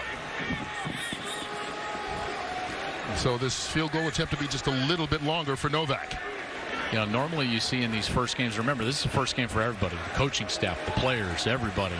You see mistakes like that a little more often. I've actually been impressed with the cleanliness of this game. You know, there haven't been a ton of mistakes. Well, remember, Fox Bet said the over-under in this game was 50.5 points. We're past half of that. We're getting close to halftime. On the offense, clock was running when the foul occurred. By rule, penalty includes a 10-second runoff. The clock will be set to 1 second and will start on my signal. And you hear the exclamation. So there's still 1 second left in time to get this 34-yard field goal attempt off. But they've got to snap it right when the official blows the clock, ready to play. He's got to be ready right now. Oh, they didn't do it. Mismanagement. Wow. And so back-to-back mistakes at the end of the first half cost Winston Moss and his Los Angeles Wildcats an opportunity to take the lead instead. The hometown Houston Roughnecks will go in the locker room up 18-17 here at the half. Faster halftime here as well. They'll set the clocks for 10 minutes. We'll let his team go inside the locker room right after Brock Hewitt talks with one of the Wildcats. Oh, not just one of the Wildcats, the landlord. What did we see in that first half? I saw a lot of short, quick passes from the Houston offense, trying to get the ball out their hands quick and fast, trying not to get us started up front. We just got to keep rallying to the ball, keep playing physical, and keep stopping the run. Feels like the big play. It's been their offense making the big play. How do you slow that down? Honestly, like I said, just keep putting our hands on it, playing physical on the outside. We got to find a way to get to the quarterback, man. Those short, choppy passes just trying to keep us off time. And so, like I said, we just got to keep trying to get there and get them off the track. Kind of nice to hit somebody else. Most definitely. I'm trying to knock somebody out, man. I got to, man. I'm getting there. They're trying to do something. They're zoning away from it, running away from it, but I'm going to make myself seen. Good luck. Well, Anthony Johnson's going to have another half to do just that.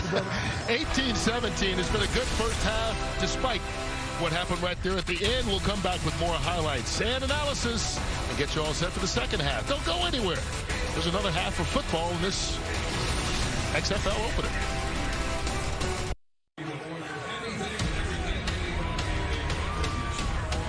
The XFL is sponsored by Progressive Insurance. Save when you bundle auto, home, or motorcycle insurance. Back here at halftime of this opening game for both the Houston Roughnecks and the LA Wildcats in this inaugural XFL campaign. Roughnecks on top 18-17. As we welcome you to the broadcast booth, Kurt Menefee along with Joel Klatt. Brock Hewitt's down on the sideline doing yeoman's work for us. But you take a look here at this first half, and you talked about it right at the end of the half. It's been impressive, despite the 2 penalties to end the half, which didn't work LA's way. But just how clean and intense this first half was. Listen, you know, this is not the first game for a existing franchise that have players that are playing in their second and third year under the same coaches with one coach that's different and a rookie class. No. Like, everybody's new. So I was honestly expecting a little bit of choppy football, and we saw some great football and some exciting football in that first half, led by the quarterbacks. I felt like the quarterbacks were really good out of the gate, in particular P.J. Walker on that long pass over 50 yards to Cam Phillips for that first touchdown. Yeah, that kind of got him started there out of the gate. Third play from scrimmage. The Houston Roughnecks take the lead. P.J. Walker connecting down the sideline there with Cam Phillips. Cam Phillips was a guy they talked to at length about us, but how about Charles Knopf? Only about 5 practices coming into this game, and he's found himself playing very well. This was that screen pass from Houston. The Roughnecks is able to find themselves in the end zone again, but then it was the Wildcats that were able to come back. They got the lead, and then Walker gets out to the left side. finds Mobley down the field, and he's in the end zone, and the Wildcats are down in this one, even though they played very well. The Roughnecks, with that late touchdown, take the lead in at halftime. Wildcats had the chance, but they got back-to-back penalties to run out the clock at the end of the first half, so that's why we get to 18-17 right now. We'll be back with the second half of the game as the teams are in the locker room, just about ready to come out of this brief halftime. Wildcats trying to get back on top.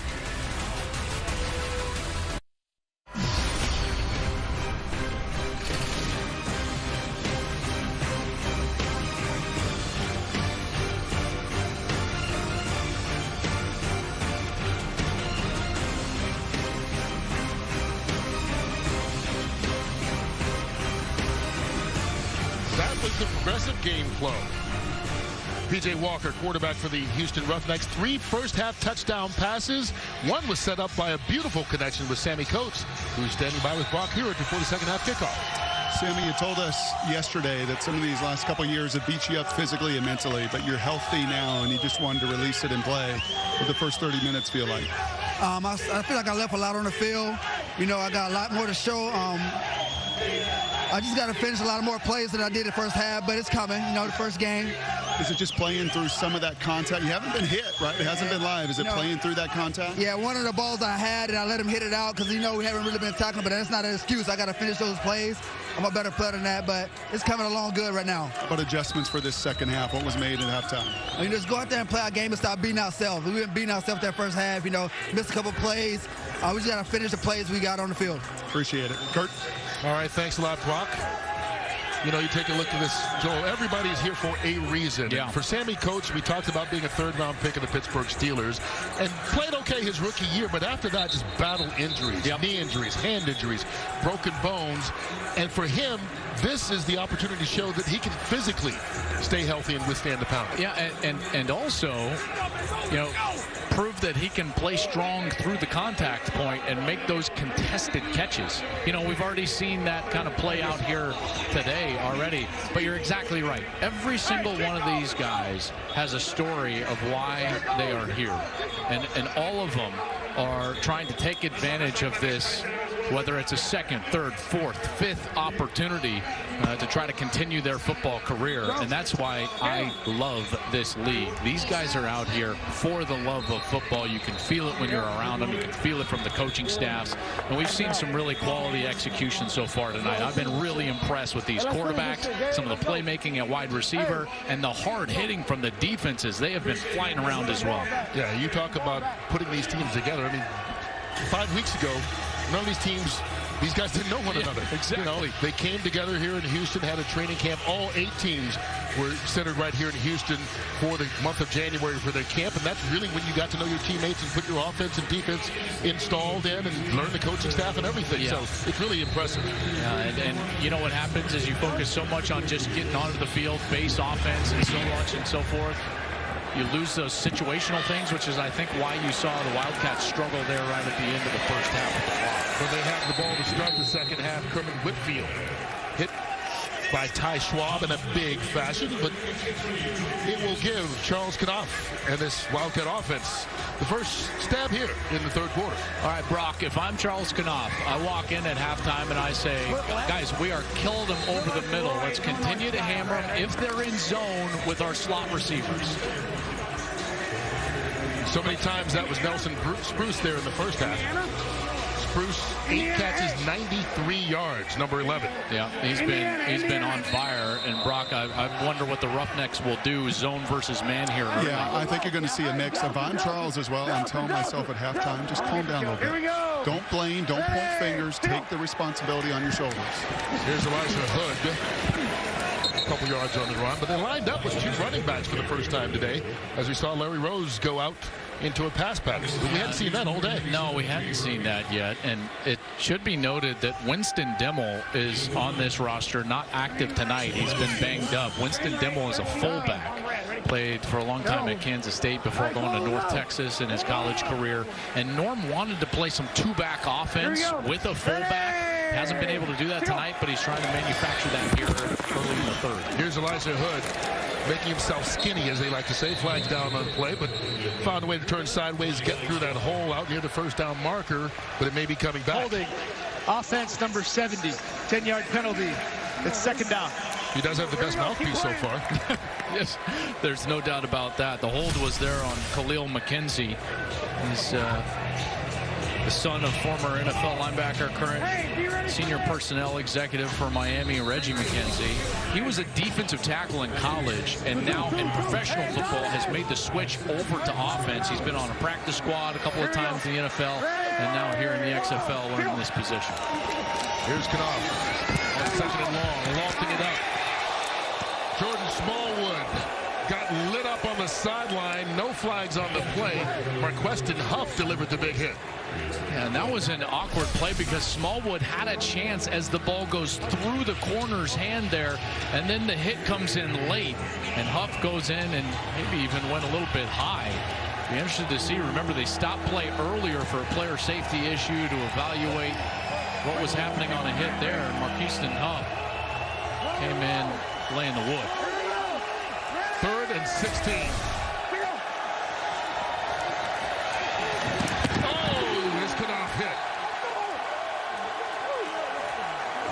LaTroy Lewis with the sack. Ouch. Beautiful stunt on that right side of the offense. Watch as you're going to get up the field, and then you're going to get back around. Great job of setting up the offensive lineman, waiting, being patient, and then he swings back on the inside and finds himself in the quarterback. And a nice little Smash Brothers forearm as he gets the sack on Charles Knopf. And so the Wildcats start the second half with a 3-and-out. And it should be great field position for Houston. As Sam Mobley is back to take the punt from Shane Tripucka. Dancing around at the 45-yard line. Doesn't get far after the punt, but they are in Wildcat territory. Good first half for P.J. Walker. 3 touchdown passes and a little bit of excitement, I think.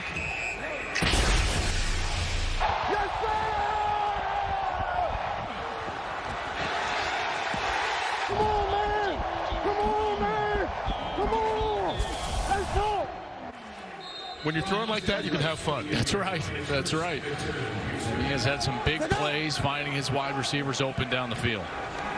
In the first half, 24 plays for Houston, only 3 runs. They start the second half with the run by James Butler. Not only that, that was the first run since the 5-minute mark of the first quarter. Wow. You know, so they had thrown 16 straight passes before that run play right there. So clearly that was something that June Jones at halftime said, hey guys, we got to get to the run game, try to slow down the rush a little bit. You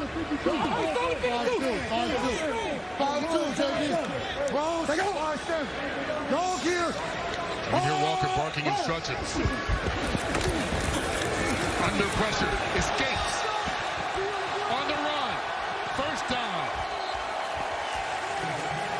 He says he doesn't like being called a mobile quarterback, but when you can do that, it's hard to escape the label. Look at him get out of the pocket. He's got to turn all the way back to his left. Right here, he turns to his left, then he gets vertical up the field. Now he's going to split another couple of Wildcat defenders, and he gets it all the way up the field for a first down. Just electric. And where the game is going, with what we've seen in the National Football League, you know there are a lot of people out there raised eyebrows right now saying, wow, that looked amazing. That was a run of 15. Here's James Butler. He's brought down right away. Nowhere to go on that one. Trey Williams on the tackle. Number 52, Trey Williams. All right, let's go. Trips right. Trips right, Hap. 51, Z go. Trips right, Hap. 51, Z go. Hap is usually a motion. My guess is that Hap would be across the ball and back, so you might see this, and he's going to come kind of back right here after he gets to the ball, and then you got the go route on the top over here.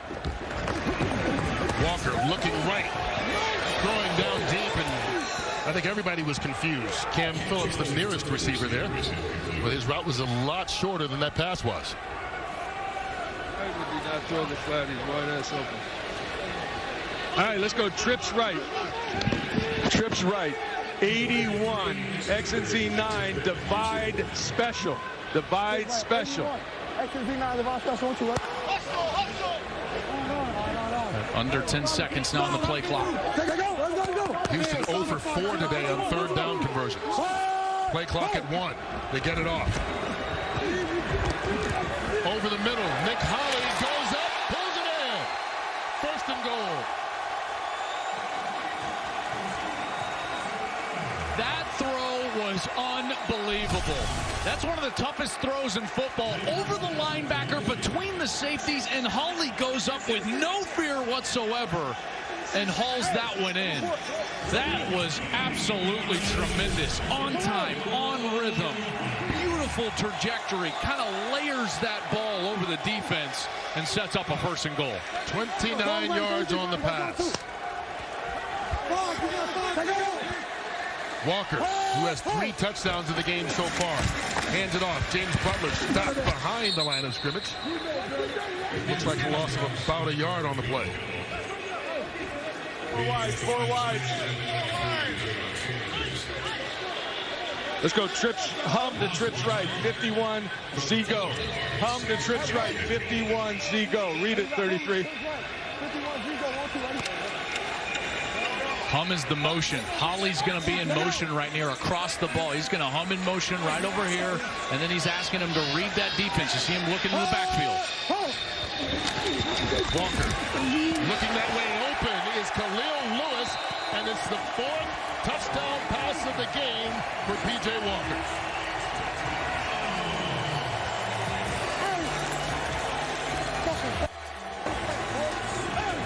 Easy read for P.J. Walker. Nicely done on that series. First, Holley goes down the middle. Now he's going to come in motion, and he's going to clear out these defenders, and then the flat is wide open. How about that ball coming out on time? P.J. Walker is getting that ball out so quickly. Anthony Johnson told Brock right before halftime that he was doing that to that defense, and he does it again there for another touchdown, his 4th of the game. To 4 different receivers. Here's the 2-point conversion attempt. There's flags everywhere. Flags all over the place. Yeah, come on. Sean Oakman comes in 77, and he goes high and whoa, vicious. Brings him down in the backfield. 2 fouls on the play by the defense. Personal foul. Roughing the passer, number 77. Penalties declined. Pass interference. That number 33. Ball be placed at the 1-yard line, and we'll retry. So if there's a defensive penalty on a try, the ball gets spotted at the 1. If there's another defensive penalty, you get the amount of points you were going for. In this case, they would get 2 points automatically. That's right. Ohio right.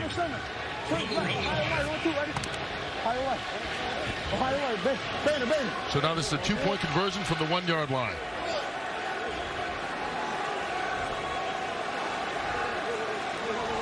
I think they're trying to get Cam Phillips down here in a one-on-one.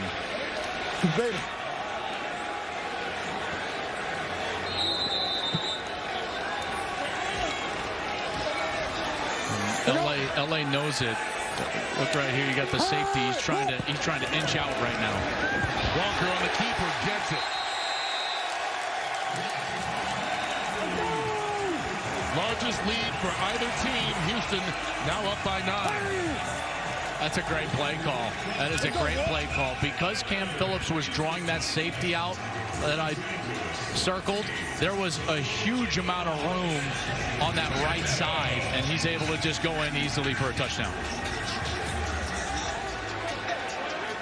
Brock Hewitt. Talk to me. You're running down the middle. You know you're going to get hit.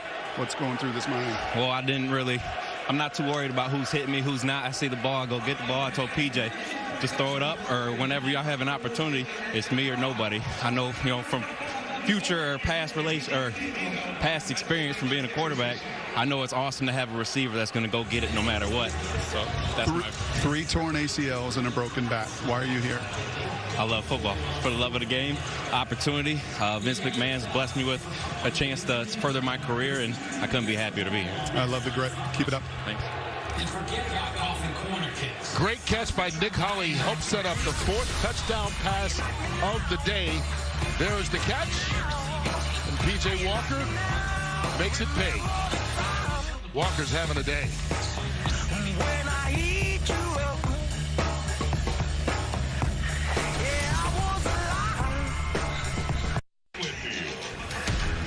The XFL on Fox is sponsored by Progressive Insurance.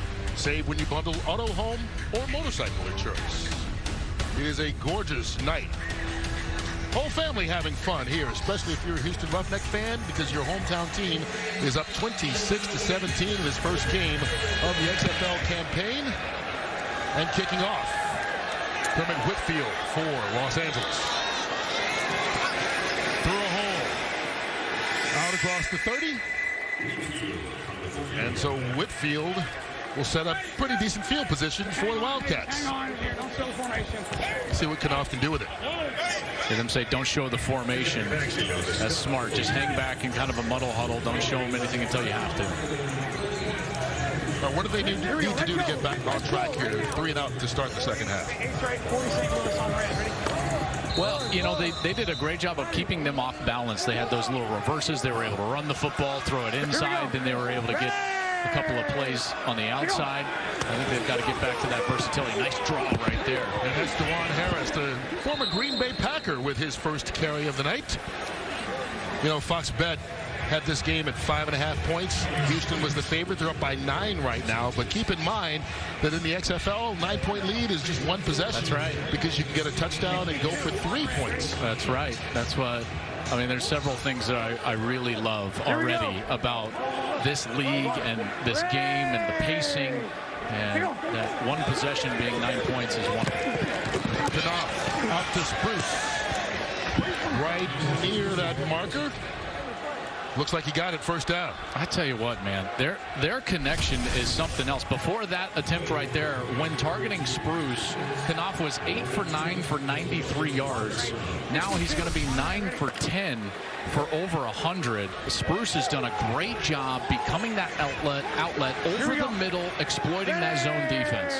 Spruce 9 catches, 99 yards. Ball caught. Adonis Jennings.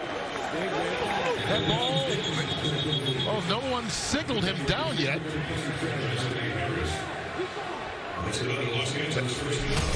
That looks like he did get touched back here, so the officials were communicating exactly where to spot the ball. It'll still be in Houston territory. Yeah, I thought Ajene Harris made some contact when Jennings was going to the ground. That's a good call by the official there. Runner was down by contact at the 48-yard line. It's first down. It is a first down and gain of 12. Ball's at the 48. X and Z Circus. Closet right, 62 Frisco. FN, X and Z Circus. A little bit of a shot here. Circus usually, it's like some sort of post corner. Knopf has time. Miscommunication. Spruce, the nearest receiver there. Trying to get a little bit of a delay, and Spruce had a hard time getting off the line of scrimmage. That's the problem when you condense that set down and you have that tight formation. The guy on the line of scrimmage, there's a lot of things to get through and work through. An eligible player right here. Tyler Romer. Here's flag down as DeJuan Harris makes the run, and I believe Romer, who just checked in as that eligible receiver, may have been the first one to move. Well, I think he was not set yet. I think that was the problem. Kurt, it looked like he just reached down his hand to try to get set, and Knopf snapped the football. Hey, you weren't set? My bad, Romer, you weren't set? Yeah, his line is just trying to get set. That's on the quarterback.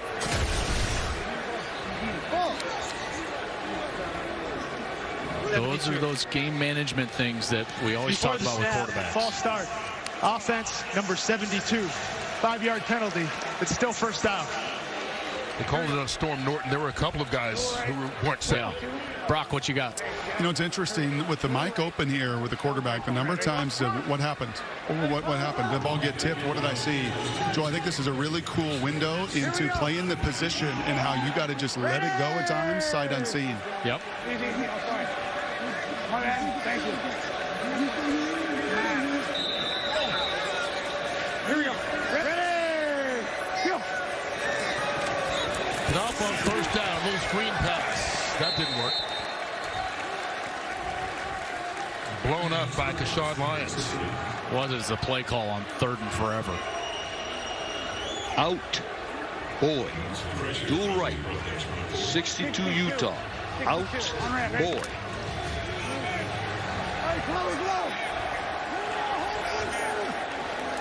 Here we go. Ready. Go. Here on 2nd down. Knapp completes it out to Brandon Barnes. He's fighting his way, getting close to that original line of scrimmage. Now it'll be 3rd down. Yeah, now 3rd down. Got a little bit of it back. Where do they go here?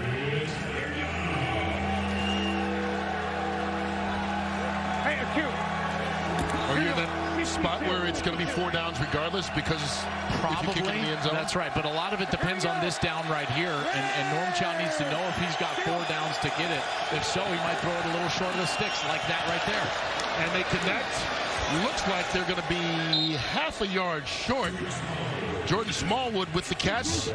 Oh, right now, looks like the officials are spotting it right on that unofficial yellow line. Yeah, nice route by Smallwood. Look as he gets right to that point, and then he's able to just fall. As soon as he gets the ball, he just falls forward. 40 St. Louis on yellow. Right? And they move the chains. Yeah, the forward progress gets him the first down. Here we go. Ready. Draw play. DeJuan Harris, short pickup.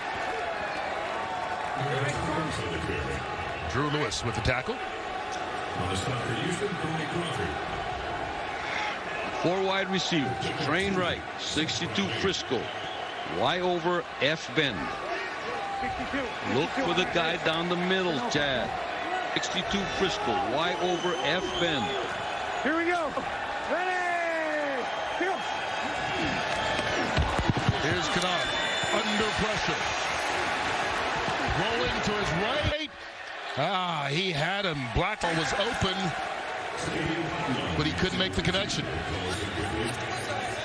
Blacknell did a great job breaking off his route, scramble rules. He was deep. He comes back to his quarterback who was outside of the pocket, and Knapp was just unable to connect. A lot of times when you're a right-handed quarterback and you're sprinting to your right, you got to make a concerted effort to throw the football further left than you think because your movement is going to drift the football towards the right. There, he misses widely. On 3rd and 8. Wobbly pass, incomplete. I think his arm may have gotten hit as he threw the ball. I think that was Gabe Wright who maybe got a piece of that arm. Number 97. What? No. What are we doing? Let's go. Knapp obviously doesn't want him to punt. He wants to go for it on 4th and 8. We gotta go for this. And instead, Los Angeles calls a timeout to talk about it. The first time out of the half by Los Angeles. Timeout on the field. Let's see if Knapp can talk Winston Moss into going for it on the other side. Stick around.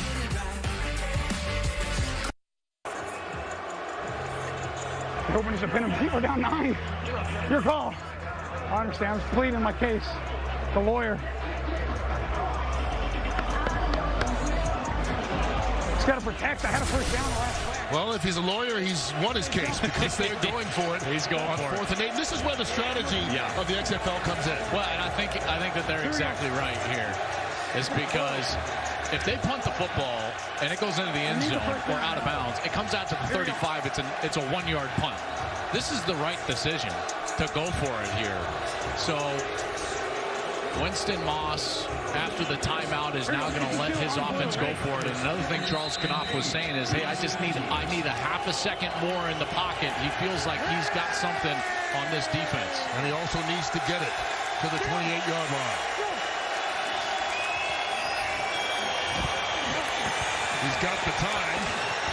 Directing traffic, throws it, broken up. Dietrich Nichols gets it away from Jordan Smallwood, who for a second looked like he had a chance to catch it, but will fall dead, and it'll be a turnover on down. He missed Smallwood, though, initially. Watch as Smallwood is coming across the field from the left side. Right now is when that ball needs to come out to him. He's got the first down right there if he gives that ball to him on time and on target. But he leaves the pocket and then tries to make a low percentage throw down the field, and Smallwood almost came down with it with a heroic catch in between 3 Roughnecks. So they run 11 plays, get no points. Houston has it with 3.5 left here in the third quarter. Leading by 9, they decide to run it. James Butler on the carry. Well, they've made much more of a concerted effort to get to that run game here in the second half. First half, 22 passes, 3 runs. Last drive, 3 passes, 4 rushes. They start out here with a run, but what do they get? They get second and short here. So June Jones probably get aggressive on this snap.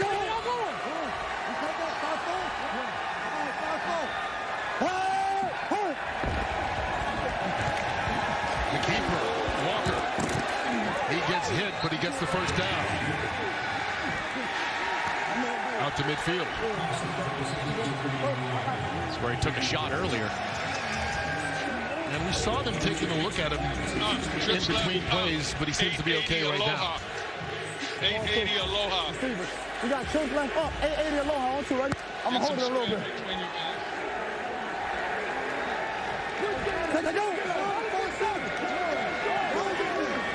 Empty backfield on first down. Walker underneath. Holly. And Nick Holly fights his way for a couple of yards. And here's a guy we mentioned earlier. Did a little bit of everything in Kent State. And sometimes when you're a tweener, it makes it harder to succeed. Obviously, he's been injured as well. That didn't help. But people don't know where to put you sometimes. Well, and think about it, though. He comes in that long lineage of guys from Kent State, guys like Julian Edelman, Josh Cribbs, you know, all these different guys that did the same thing. And he's kind of in that mold. Out of the backfield. Pass caught. Raheem alone. And he fights his way through tackles into the first down. That's his first catch of the game. Yeah, beautiful little move there. Once he got the ball, he was able to make just a little bit of a move, get himself free, and now move the chains. This is when I feel like June has been aggressive here. Plus territory. This is where he went down the middle of the field in the last series, and he got that huge completion to Nick Holly.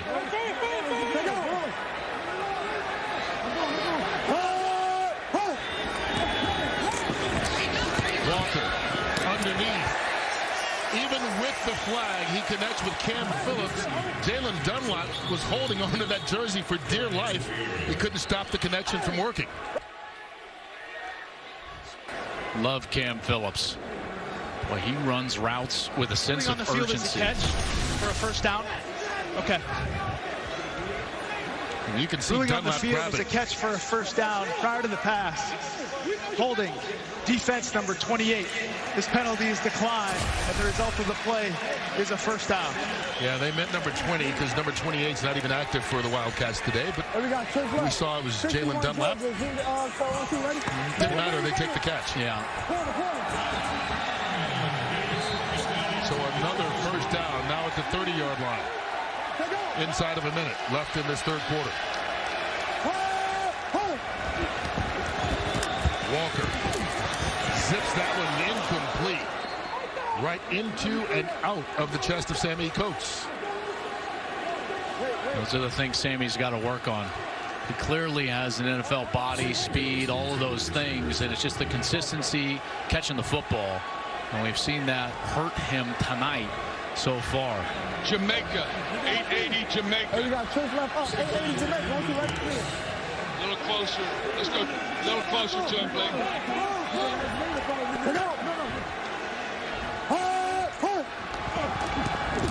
Quick pass out to Coates. And Sammy Coates catches that one, but a host of Wildcats there to wrap him up after a short pickup. And that'll take us most likely to the end of this third quarter. The only score was another P.J. Walker touchdown pass. He's got 4 of them tonight, and he also ran it in for the 2-point conversion. Houston doing the H-Town thing, as they like to call it here, winning in front of the home folks as we go into the final period.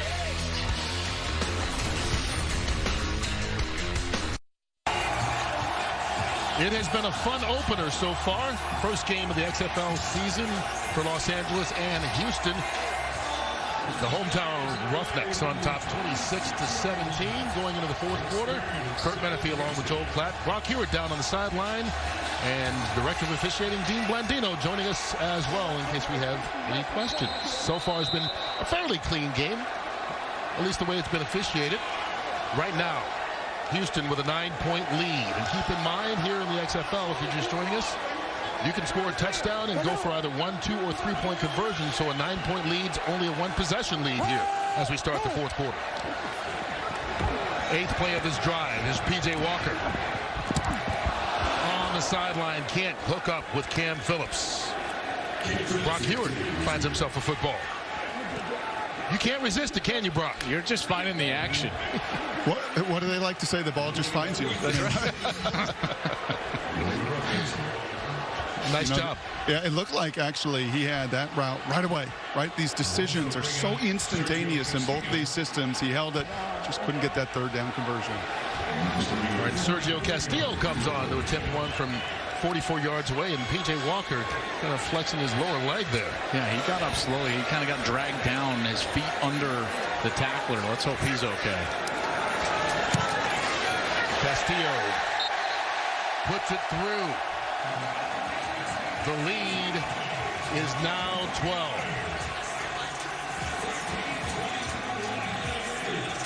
Well, the greatest day in all of racing returns. The Daytona 500 kicks off the 2020 NASCAR season next Sunday, February 16th, starting at 2:30 Eastern, with a pre-race beginning at 1 o'clock Eastern, only right here on Fox. That was important to make it that 2-possession game. You know, it was sitting in a 1-possession game.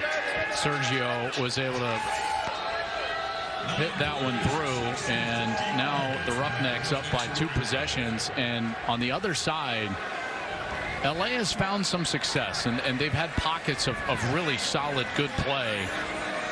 The difference, Kurt, is that Charles Knopf has gotten himself amped up, a little too amped up at times, and he needs to just settle down and get back into that good rhythm that he was in late in the first quarter. He's gotten a little bit too excitable. He's been, arguing with his coaches here and there about going forward and where they want it.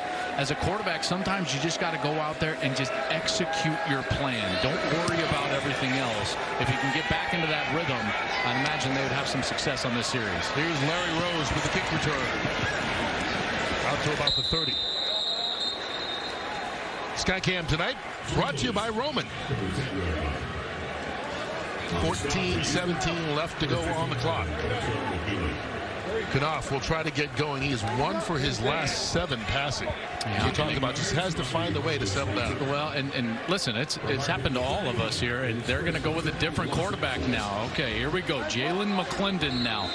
He was at North Carolina State, was a grad transfer, went to Baylor, didn't play a ton, only 1 game started there. He was in training camp with the Redskins and now gets his shot here. And there's the handoff to Elijah Wood to start the possession. And a nice pickup and a first down. That's exactly what you need as a quarterback. You get in there and all of a sudden the rhythm is established by a veteran running back, Elijah Hood, right through the hole. Good offensive line play. And now let's see what McClendon can do.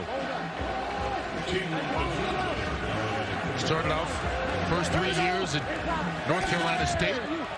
Graduate transfer to Baylor. Ball's out. McClendon picks it up. Not the way he wanted to come into the game. Beniquez Brown knocked it out.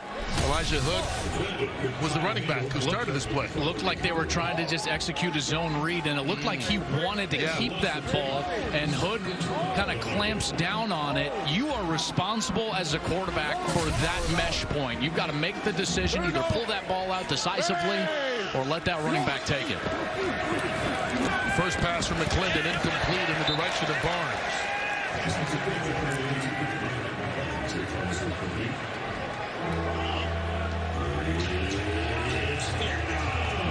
I mean, I don't know what you would go with here because your quarterback is totally cold. Spruce has been the go-to guy, but that's been with Knopf in the game. Spruce is bottom of your screen. He's the single wide receiver. Here comes the blitz. McClendon fires, bouncing around, picked off. Dedrick Nichols with the interception.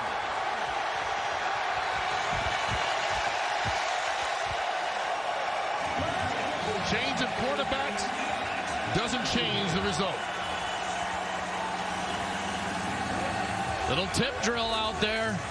That ball was underthrown and behind the wide receiver. Jalen Green was trying to get back to it, but he's going to reach back across the field. That's what allows Ajene Harris to get in there, get his hand in there, and knock the ball out. And perfectly done.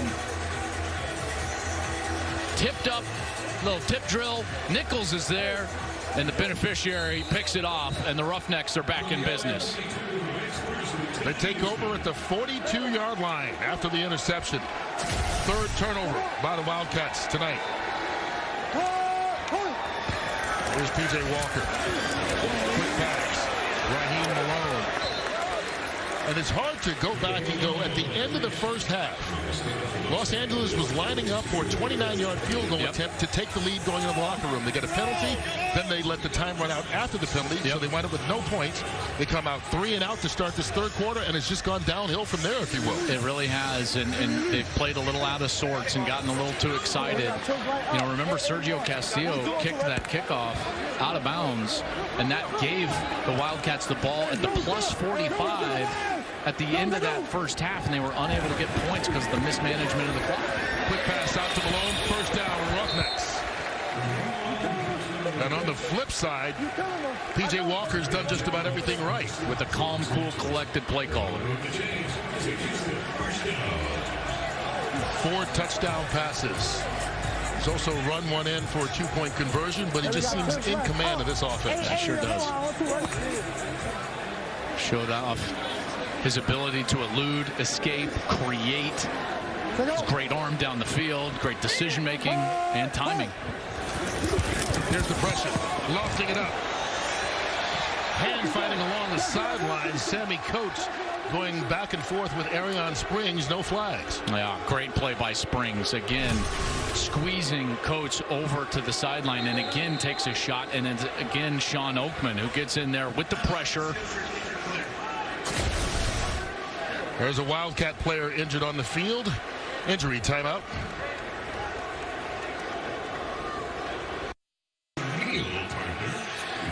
Don't forget, week 1 of the XFL continues tomorrow as the Tampa Bay Vipers kick off their season in New York against the Guardians. It starts at 2 o'clock Eastern on Fox, and then the action moves over to ESPN where the Dallas Renegades host the St. Louis Battlehawks at 5. It's the inaugural weekend of the XFL on Fox and ESPN. As we saw Ahmad Dixon jog off the field, we believe it was just cramps. He's got that cramp walk, I think.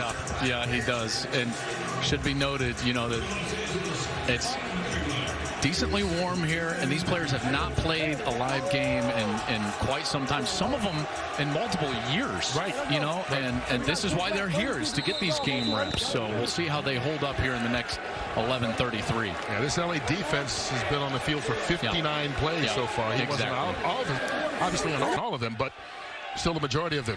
They're starting safety, so he's out of the game now. Here's P.J. Walker on the keeper.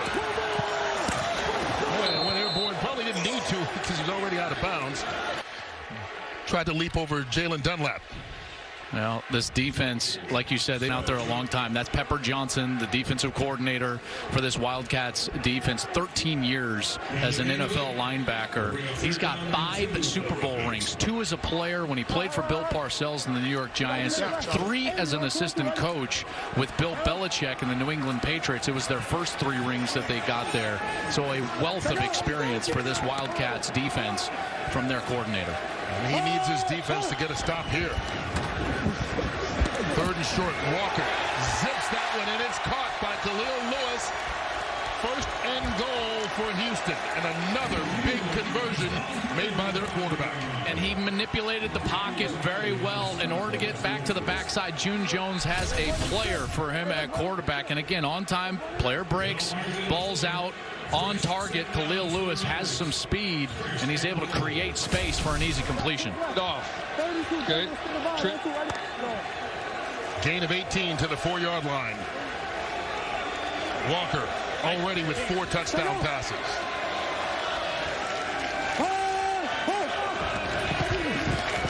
And Butler. Touchdown. Houston Roughnecks.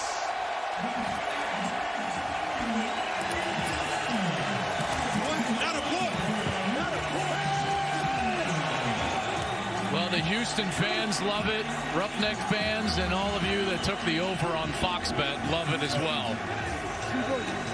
The Roughnecks into the end zone. What a series. That ball to Lewis was perfect. P.J. Walker has played a sensational game. He really has. He's been impressive, Kurt. Really love his game. He came into training camp battling Connor Cook to be the starting quarterback, won that battle, and I think we can see why tonight. I mean, he has executed this offense to perfection. Lining up for the 2-point conversion attempt. They get it. It's a 20-point lead with under 10 minutes left to go.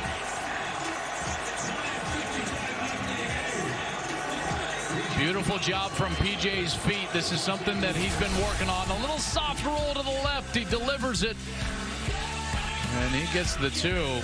The Roughnecks laying the wood on the LA Wildcats. Fun night here in Houston.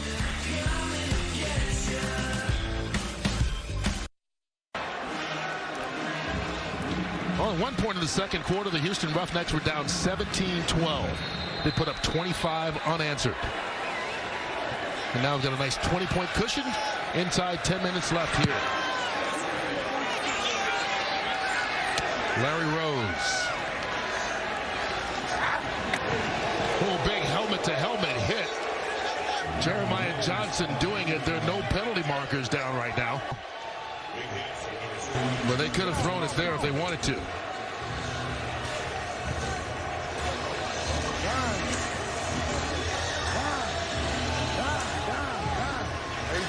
See who comes out for Wildcats at quarterback. Looks like it's going to be McClendon.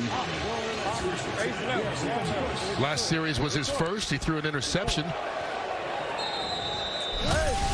We'll take one more look at this hit. Man. Here we go. All right, from the 29-yard line, the Wildcats take it over. Here comes the pressure. McClendon can't get away. Sacked. Dietrich Nichols, the safety, comes on the blitz and gets the sack. Let's go talk to June Jones real quick. Coach, you got to be thrilled with the way you guys have played. This is Joel and Kurt up in the booth.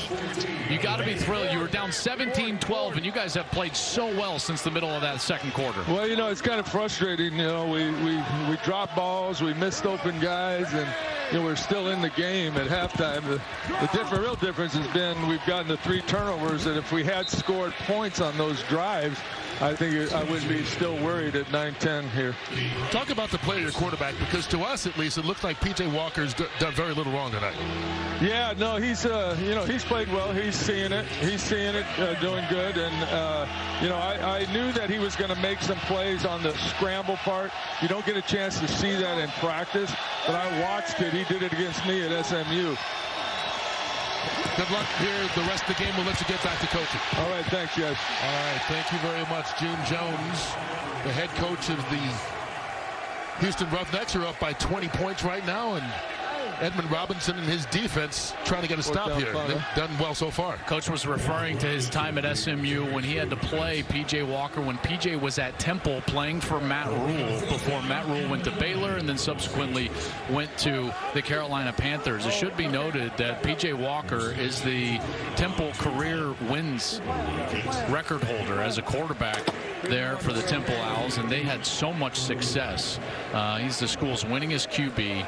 And he had 10,000 pass yards, 74 touchdowns in his career there for Matt Rule. And I got to tell you, I've loved his game so far tonight. I have really loved his composure. I was going to say, I'm sorry to interrupt you. Matt Rule was the coach, but he was the quarterback who really turned that program around there at Temple. No doubt. Sam Mobley runs out of room. There's a flag down at midfield as well. Return of about 5. P.J. Walker going to need another shot at this. Just a matter of where the ball will be spotted. And for those of you who are just joining us, Walker not only successful there at Temple. Holding receiving team number 47. 10-yard penalty from the end of the return. It's first down, Houston. But Walker also spent a couple of years with the Indianapolis Colts on their practice squad. You can see why they believe in him. You can also keep your eye on the XFL tomorrow. On FS1, Aaron Murray and the Tampa Bay Vipers will travel to New York to take on Matt McGloin and the Guardians. The XFL is on FS1 tomorrow at 2 o'clock Eastern Time. And getting back. The game is actually, despite what I just read, on Fox, not on FS1. So you don't even have to turn your channel. Getting back to Walker, though. I mean, what a game he's had tonight. And this is just an opportunity he mentioned to us to get into a game and get some game reps, which you don't really get to do when you're on the Colts practice squad. Well, it's a great point, Kurt. And here's the deal. Folks, with the way that league is set up, there's not a lot of development that goes on. If you're a practice squad player, you're not getting a lot of reps. You're not getting in a lot of preseason games. So how do you put together film in order to better your chances to become, a quarterback at that level? You come here and think about the film that he's gotten just from tonight. Now he's going to have a whole season, P.J. Walker, and he shows you the skill set that you need to be successful at that next level. And he's done a tremendous job. And I'm telling you, and I said it in the first half as well. And Brock, I'd love your thoughts on this as well. With the direction of the position and the guys that are having success at the next level, you look at P.J. Walker and you're like, okay, this could work. And the willingness, I think most importantly, Joel, of those teams and franchises and systems to say, yeah, I'm going to play to that skill set. What June just said to you guys, like, I know he's going to scramble and make plays. I'm not just going to be enamored with the pretty practice player. I'm going to take my chances with that playmaker, and that's more what you're seeing at the next level. And this is what we've seen with this being the first game. Under pressure. The blitz came from outside, and I don't think Walker had much of a chance. Willie Mays was the first guy to get there, but there's Sean Oakman again taking advantage. Oakman has had a huge night here. Not a lot of positives, in particular in the second half for the Wildcats, but here it's just a little bit of a zone pressure look where the defensive ends are kind of slanting towards the outside, and he finds a lane in there, and he's able to get a sack. And he's certainly been all over the field and in the backfield quite a bit. And that's the one thing Houston's going to have to clean up, Kurt, is P.J. Walker's taken too many hits tonight. As well as he's played, he's been under pressure far too much. Here's the punt from Austin Rico. Good kick. Roman Tatum bobbles it. And look who's there to make the tackle. Sammy Coates on special teams. Love that willingness. Sammy Coates all the way down the field. And again, even the Gunners can't leave until the punter kicks the ball. That's one of the small differences here in the XFL. And he's able to get himself all the way down there with a beautiful punt. And now the Wildcats will go back to Charles Knopf. I think this is probably a good decision. They were moving the ball a lot better with Knopf in than they did with Jalen McClendon in on a couple of series. And that's not an indictment on McClendon. That's just a tough spot, right? I mean, go in there cold. With an offense that wasn't clicking at that point, and try and turn it around. That one batted at the line of scrimmage, and it'll fall incomplete. You know, maybe part of it as well, we talked about trying to calm Knopf down, maybe take him out of the game for a little bit. Sure. And you can get him mentally back to where you want him. You know, those are the lessons that sometimes coaches have to teach players, even in the middle of games. You know, when you pull them out and you say, hey, listen, we might lose this one, but for later down the road, you got to learn how to keep your composure. I overthrew Spruce that one. Nelson Spruce cutting across field and was open. Ted Cottrell will be happy with that. Yeah, there's no doubt. His defense has played really well. Long-time defensive coordinator. The defensive calls are quick and short. Go get the guy with the ball. That's right. Here's Knopf from behind. Ball's out. Fumble. Cowboy worked. There's DeMarcus Gates with the recovery. He has been busy and active all night.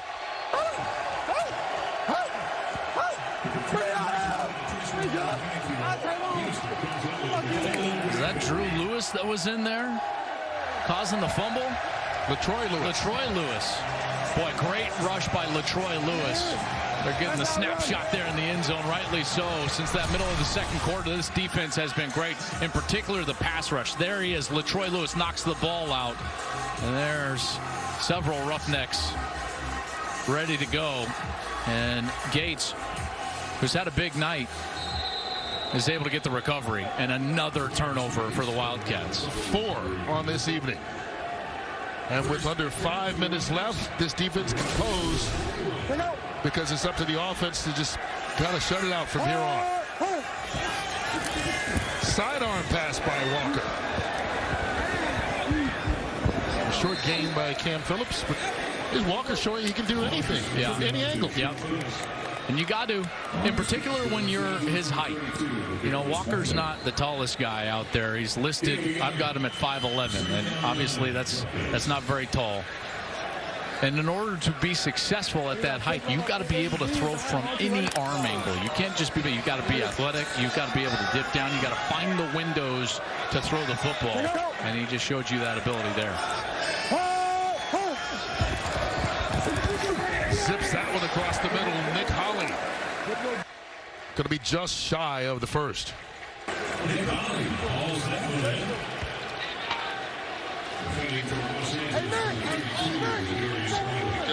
Well, the official kept backing up after he spotted the ball. Let's go trips right, trips left up, trips left up. 880 prop divide special. Trips left up, 880 prop divide special. 30. They spotted that as a first down. And now we've got a timeout on the field here. Ruling on the field of a first down is under further review. That's what I was saying. The official kept backing up as he was spotting the ball. I wasn't sure that was a first down, and so now replay will take a look at it to make sure. All right, so we're checking the line to gain, Butter. Hey, Brandon. Hey, the line to gain is the 11-yard line. And as he's getting there, he's touched, he's short, he's at the 11.5-yard line. Okay.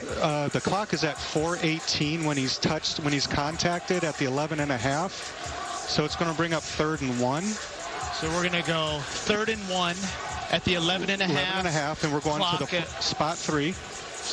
Okay. And we Red can hash, and then the clock's running. So are we going to put the clock back to 4:18? Yeah, I think we reset it to where he was when he was down. Yeah.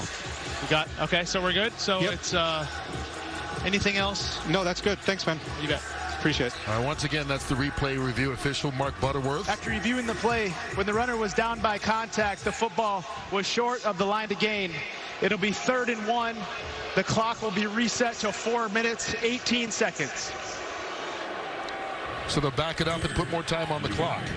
But there you see, we talk so much about officiating in a negative aspect. You can see when it works right, how it works. That's right. And there's so much going on, right? You know, the placement and the clock, and then where do the chains go?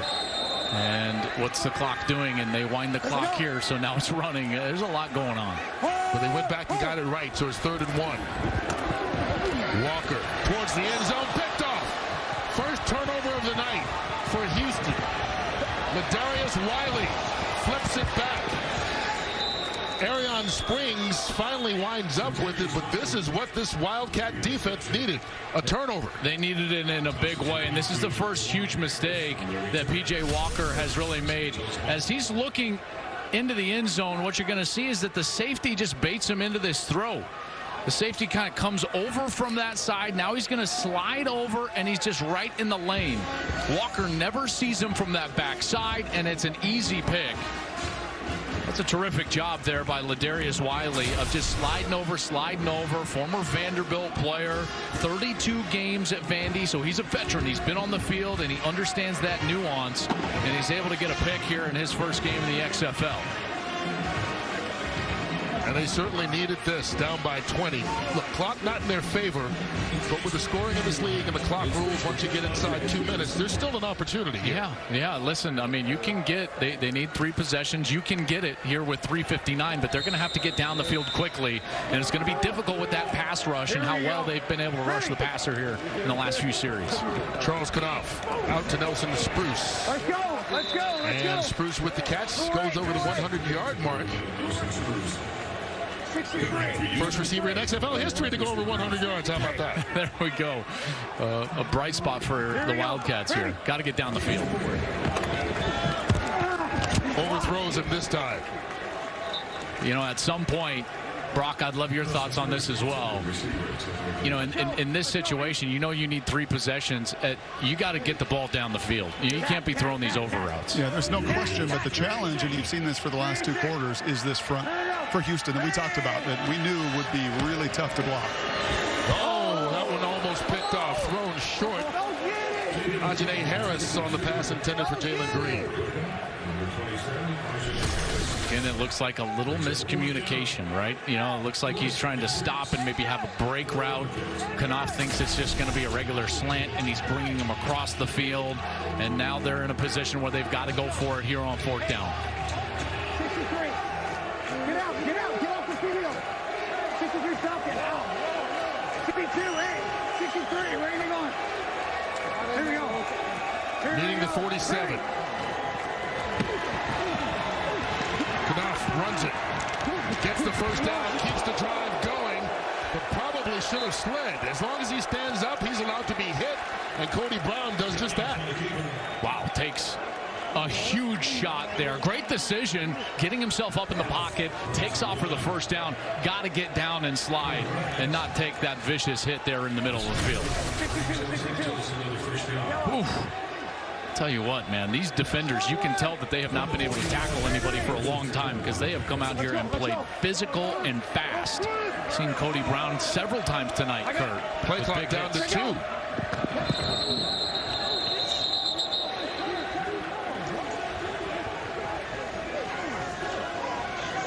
More miscommunication. I don't think the Wildcats had a matchup, but you just want to make it a false start and we'll be good. Okay. What number? Here we go. False start. Offense number 11 was never set before the snap. 5-yard penalty. It's first down. But they had to snap it quickly because the play clock was running out. But they didn't have enough players out there. Spruce tried to just jump out there and get set. And that's just why all was messed up. They were talking to each other. The officials were like, well, what do you want to call it? Like, I don't really know. Let's call it a false start and be good with it. Yeah, you make your choice, right? First and long. Knopf just throws that one into the ground, incomplete. You know, you and Brock were talking a second ago about how you have to get the ball downfield if you're Los Angeles. Is this where you're hampered by having a quarterback that's only been here a couple of weeks? Well, I don't think it's much about his familiarity with the offense as much as it is exactly what Brock talked about, the pressure, the time. Brock, they just don't have the time to get the ball down the field. All right, that takes us to the 2-minute warning. They don't get it off. And so the final 2 minutes in regulation here, the hometown Houston Roughnecks up by 20 in this XFL opener.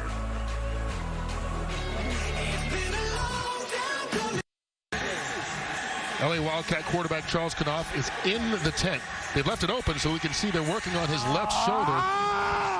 And he is not happy. You've got to wonder. He just slid on that last play, took a big hit from Cody Brown. So now he's out of the game, and Jalen McClendon is back in at quarterback. Here we go. And keep in mind, both these guys are playing tonight because their starter, Josh Johnson, is out with a thigh injury here in week 1 as McClendon connects with Spruce. Let's go back to the hit. This is right after it.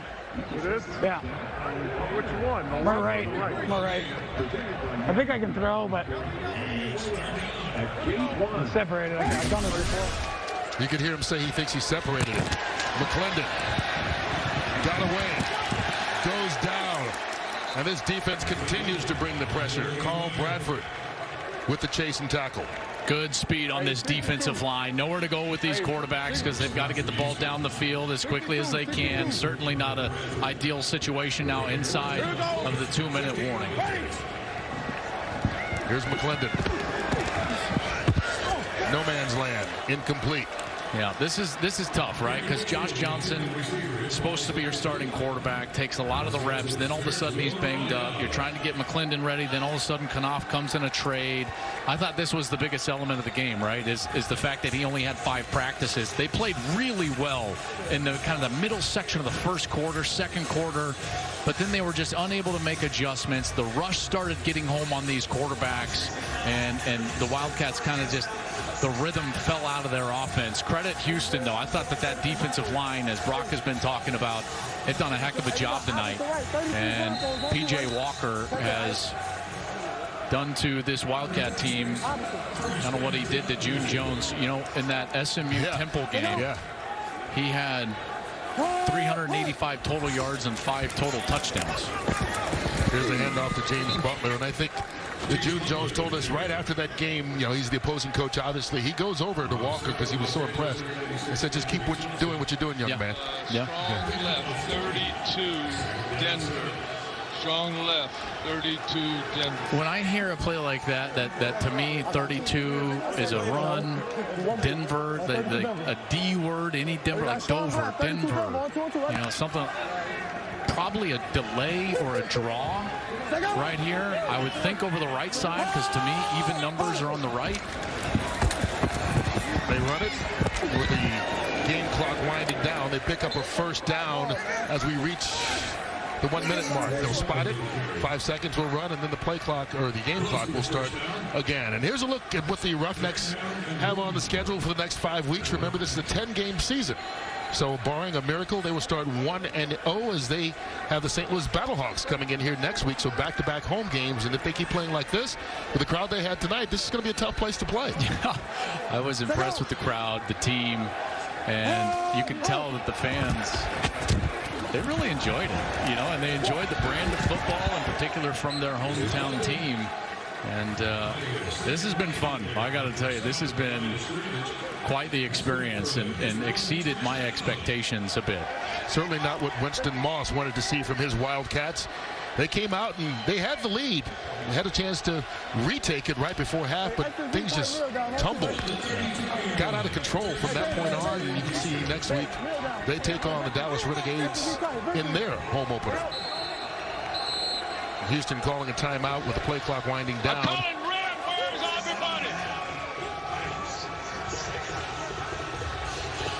June Jones not happy, despite being up by 20.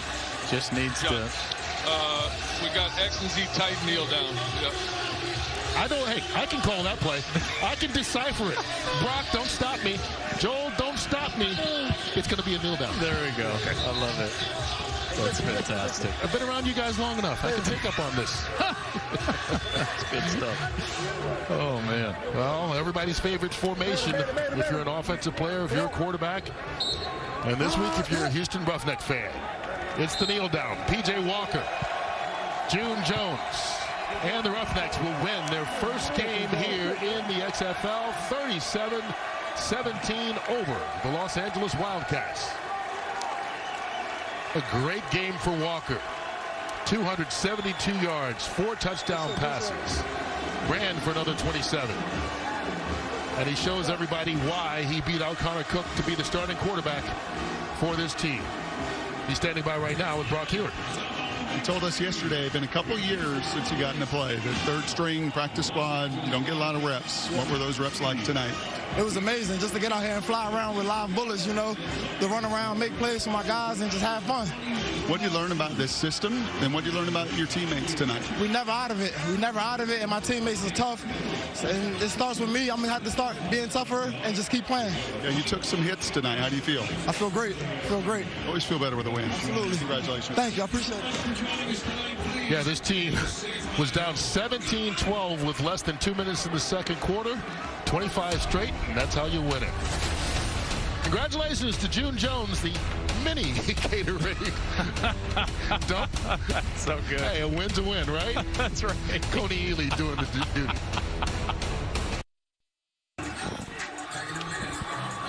And so the first game is in the books for both the Roughnecks and the Wildcats. Houston wins at 37-17, and this was fun, Joel Klatt. It really was.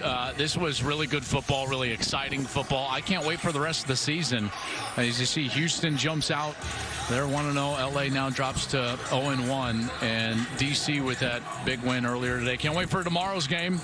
This is going to be fun, man. I got to tell you, this is good stuff. It really is. There are a couple games tomorrow, actually. On Fox, it's the Tampa Bay Vipers and the New York Guardians starting at 2 o'clock Eastern. And then over on ESPN, the Dallas Renegades will host the St. Louis Battlehawks. That game's at 5 p.m. For Joel Klatt, Brock Heward, and our entire XFL on Fox crew, I'm Kurt Menefee saying thank you for joining us for this opening game of the XFL on Fox. We enjoyed it. Hope you did too. We will see you next Saturday.